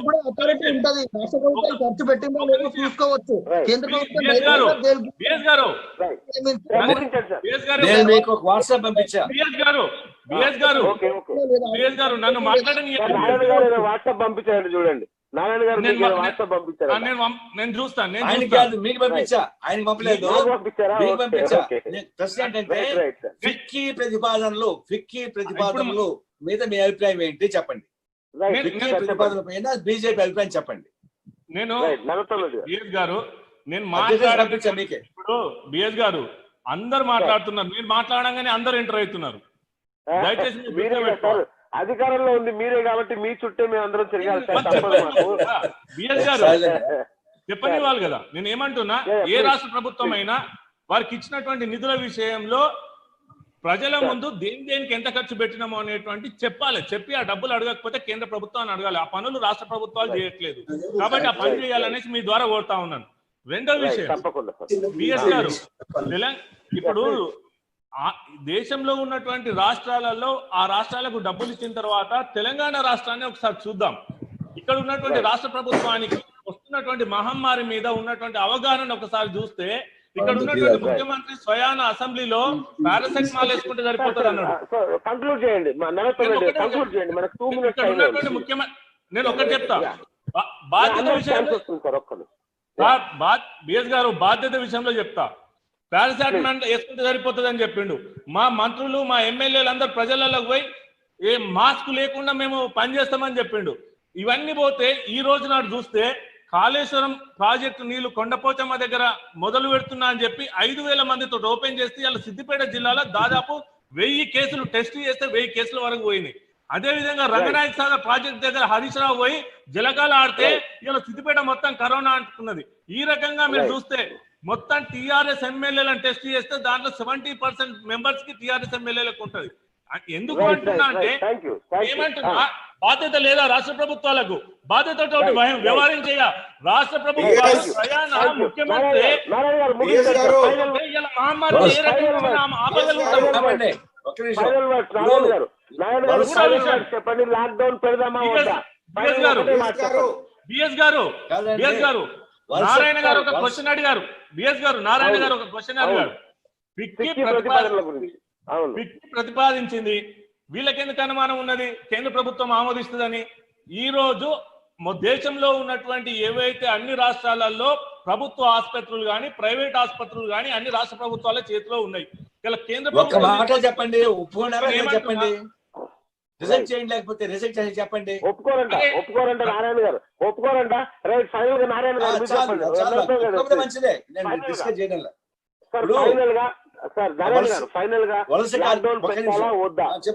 చెప్తున్నా. వలస కార్మికులకు నిర్మలా సీతారామన్ బడ్జెట్ లో మొత్తం లెక్కేస్తే ఒక్కో కార్మికుడికి 400 రూపాయలు వస్తుంది. లెక్కేసుకోమని చెప్పండి కావాలంటే 400 రూపాయలు 2 నెలలకు కలిసి, అది మించి రాదు. రెండవది లాక్డౌన్ ఇంకా కంటిన్యూ చేయడం చేత కాదు. లాక్డౌన్ చేస్తూ హాస్పిటల్స్ ఎక్కువ పని చేయమనండి, టెస్ట్ ఎక్కువ కానివ్వండి, రాష్ట్రాలకు ఇంకా డబ్బులు ఎక్కువ పంపించమని చెప్పండి, మిస్యూజ్ చేసి యాక్షన్ తీసుకోండి. కానీ డబ్బులు ఇవ్వకుండా మంత్రాలు చేసుకుంటా దీపాలు ఆర్పండి, దీపాలు ఓపెన్ చేయండి, సాధ్యం కాదు. సెంటిమెంట్ కాకుండా ప్రాక్టికల్ గా దీన్ని నిరోధిస్తే మంచిది. Thank you. రామశివారెడ్డి గారు, ఫైనల్ గా ఒక మాట చెప్పండి సార్. లాక్డౌన్ కంటిన్యూ చేయడమా, ఏంటి పరిస్థితి? జగన్మోహన్ రెడ్డి గారు 10 సంవత్సరాల నుంచి ప్రజల్లో, ఆంధ్ర రాష్ట్రంలో ప్రతి గ్రామంలో, ప్రతి మండలంలో, ప్రతి జిల్లా కేంద్రంలో తిరిగినటువంటి నాయకుడు ఈ భారతదేశంలో ఉంటారంటే అది జగన్మోహన్ రెడ్డి గారు. జనాల్లో వచ్చినటువంటి మాత్రం చెప్పండి సార్. సార్ లాక్డౌన్ గురించి మాత్రం చెప్పండి, టైం లేదు సార్. లాక్డౌన్ పెడదామా వద్దా? ఎన్ని నెలలు పెట్టాలి? ఇంకా చాలా మంది 2 నెలలు అంటున్నారు, కొందరు 3 నెలలు అంటున్నారు. ఎంతకాలం పెడితే బాగుంటది? భారతదేశ ప్రభుత్వం చిత్తశుద్ధితో ఏ సమస్య లేకుండా ఈ భారతదేశంలో ఉండేటువంటి అన్ని వర్గాల ప్రజల మనం అభిప్రాయాల గురించి లాక్డౌన్ అమలుపరిస్తే తప్ప రాజకీయం కోసం లాక్డౌన్ పెడితే సక్సెస్ కాదు సార్. ప్రజల కోసం ఆలోచించేలాగా నారాయణ గారు చెప్పినట్టు దీపాలు ఆర్పడం, దీపాలు ఉంచడం అది కాదండి కావాల్సినది. ఈ రోజు కావాల్సినటువంటిది కరోనాని ఏ విధంగా కట్టడి చేయాలనే దాని మీద ప్రధానమంత్రి నరేంద్ర మోడీ గారు కానీ అన్ని రాష్ట్రాల ముఖ్యమంత్రులు కానీ ఆలోచించి ఒక మంచి నిర్ణయం తీసుకొని దాన్ని అమలు చేస్తే ఈ దేశాన్ని బాగుపరిచిన వాళ్ళు. కరోనా పేరు మీద ఈ ప్రాంతీయ పార్టీలకు దోచుకోవడానికి అవకాశం కల్పించాలి. కల్పించకపోతే మేము బ్రతకలేము అనే తీరుగా ప్రతిపక్షాలు మాట్లాడితే ఇంకేం మాట్లాడతారండి? 2,000 కోట్ల రూపాయలు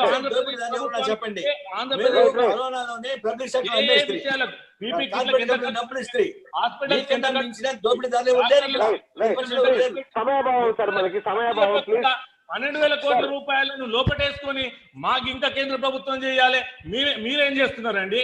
రాష్ట్ర ప్రభుత్వాలను ప్రజల అధికారం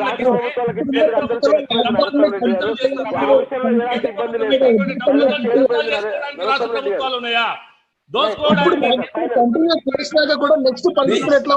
దేశాన్ని దోచుకుంటుంటే రాష్ట్రాలు వాళ్ళు దోచుకుంటున్నారు. ఏం చేద్దాం? ముగించండి ప్లీజ్. లాక్డౌన్ చేయాలా? లాక్డౌన్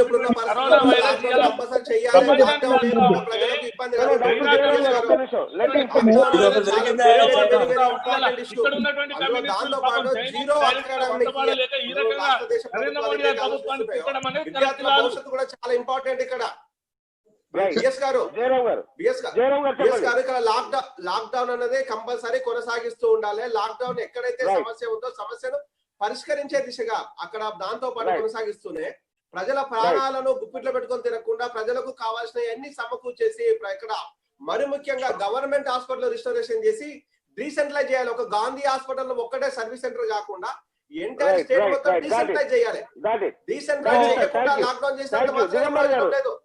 సో ఈ రోజు ప్రధానమంత్రి గారు వీటన్నింటిని దృష్టిలో పెట్టుకొని రేపు 16, 17 తారీఖు రోజు మాట్లాడబోతున్నారు. అందరు ముఖ్యమంత్రితో మాట్లాడబోతున్నారు. సో ఇప్పుడు ఉన్నటువంటి రాష్ట్ర ప్రతినిధులు ఇక్కడైతే ప్రతిపక్షాలు ఎవరైతే ఉన్నారో అక్కడ కొంచెం మీ ముఖ్యమంత్రులను మాట్లాడమంటే ప్రధానమంత్రి వినడానికి వాళ్ళ ప్రపోజల్స్ స్వీకరించడానికి రెడీగా ఉన్నారు. చూసుకున్నట్టయితే ప్రతి లాక్డౌన్ లో లాగా ఇప్పుడు lockdown is not permanent solution. Narayana గారు మేము మాట్లాడలేదు, మీరు మాట్లాడటం. ఇంకోటి అండి, ఇప్పుడు ఏంది అంటే lockdown is not permanent solution, lockdown is temporary solution to get prepare. ఇప్పుడున్నట్టు అందరు చెప్పినట్టుగానే ఓన్లీ కంటైన్మెంట్ జోన్ ఎక్కడైతే ఎక్కువ ఉందో ముఖ్యంగా సిటీస్ లో లాక్డౌన్ పొడిగించే బెటర్ ఉంటది, అక్కడ ఎక్కువ ప్రిపేర్నెస్ ఉంటది. కాబట్టి మిగిలిన ప్రాంతాల్లో లాక్డౌన్ ఇంకా కంటిన్యూ చేయడానికి ఎక్కువ స్కోప్ ఉండకపోవచ్చు. కాకపోతే ముఖ్యమంత్రులు వారి విషయాన్ని కనుక సమర్థవంతంగా పెట్టగలిగితే. షూర్ అండి. లాక్డౌన్ అనేది కొంతవరకు అవసరం అండి. మొత్తం టోటల్ లాక్డౌన్ కాకపోయినా ఫేజ్ 2, ఫేజ్ 3 వరకు ఉంచేసి కంటైన్మెంట్ జోన్ అనేది నేను కూడా ఒప్పుకుంటాను. ఎందుకంటే అసలు లేని చోట లాక్డౌన్ అనేది దానికి అవసరం లేదనుకుంటాను. బట్ బిగ్ సిటీస్ లో ఉండాలండి. తర్వాత ఐ ఆల్సో అగ్రీ ఇన్ఫ్రాస్ట్రక్చర్ అది ఇంప్రూవ్ చేయాలి, ఉన్నదాన్ని యూటిలైజ్ చేసుకోవాలి. అండ్ దెన్ ఎకానమీ ప్యాకేజ్ ఏమంటారు అది, దట్ స్టిమ్యులస్ ప్యాకేజ్ అందరికి ఇవ్వడము, లేకపోతే డబ్బులు ఎవరికైతే లేవో ఈ లేబరర్స్ కి వాళ్ళందరికీ కూడా సపోర్ట్ చేయడం అనేది చాలా ఇంపార్టెంట్ అది. సో ఇవన్నీ చేసుకుంటూ వెళ్తే we can cut down the number of cases significantly and we will avoid overburdening the system అన్నమాట. So right, thank you sir, thank you. Doctor Anvesh గారు ఫైనల్ గా చెప్పండి సార్. లాక్డౌన్ డెఫినెట్ గా ఇప్పుడు కొన్ని సడలింపుల ప్రక్రియ ఇవన్నీ ఆపేసేసి ఇంకొక 2 నెలలు లాక్డౌన్ చేసి సేమ్ ఇప్పుడు ఎవరైతే ప్రజలకు కావాల్సిన నిత్యావసరాలకు సంబంధించి ప్రభుత్వం ఒక చర్య తీసుకొని ఇంకొక 2 నెలలు ఫిట్ గా ఇంప్లిమెంట్ చేస్తే ఇప్పుడున్న స్టాండర్డ్స్ ని, ఇప్పుడున్న పాజిటివ్ రేట్స్ ని తగ్గించగలుగుతాము. యాజ్ వెల్ యాజ్ 60% మనం సేవ్ చేసిన వాళ్ళం అవుతాము. So it can start from Telangana only. ఈ రోజే స్టార్ట్ చేయమని చెప్పండి. ప్రజలందరూ అప్రమత్తంగా ఉంటారు. మంచి రోజు అనుకోండి, దానికి సపరేట్ గా ముహూర్తం అవసరం లేదు. ప్రపంచ దేశాల్లోని అందరూ తెలుగు వాళ్ళు ఇది వింటున్నారు, అలాగే ప్రభుత్వాలు కూడా వింటాయి. ఖచ్చితంగా మీ సూచనలు పరిగణలోకి తీసుకుంటాయని కోరుకుంటున్నాను. Thanks for participating. ఇది ఇవాల్టి BS political forum. Thanks for watching. Thank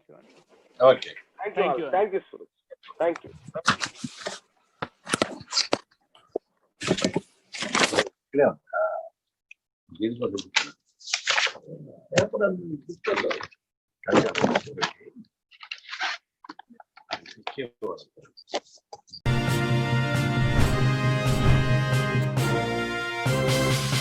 hi యోస్ మన స్పాట్ న్యూస్ ఇప్పుడు షేర్ చాట్, డైలీ హంట్ యాప్స్లో కూడా ఉంది.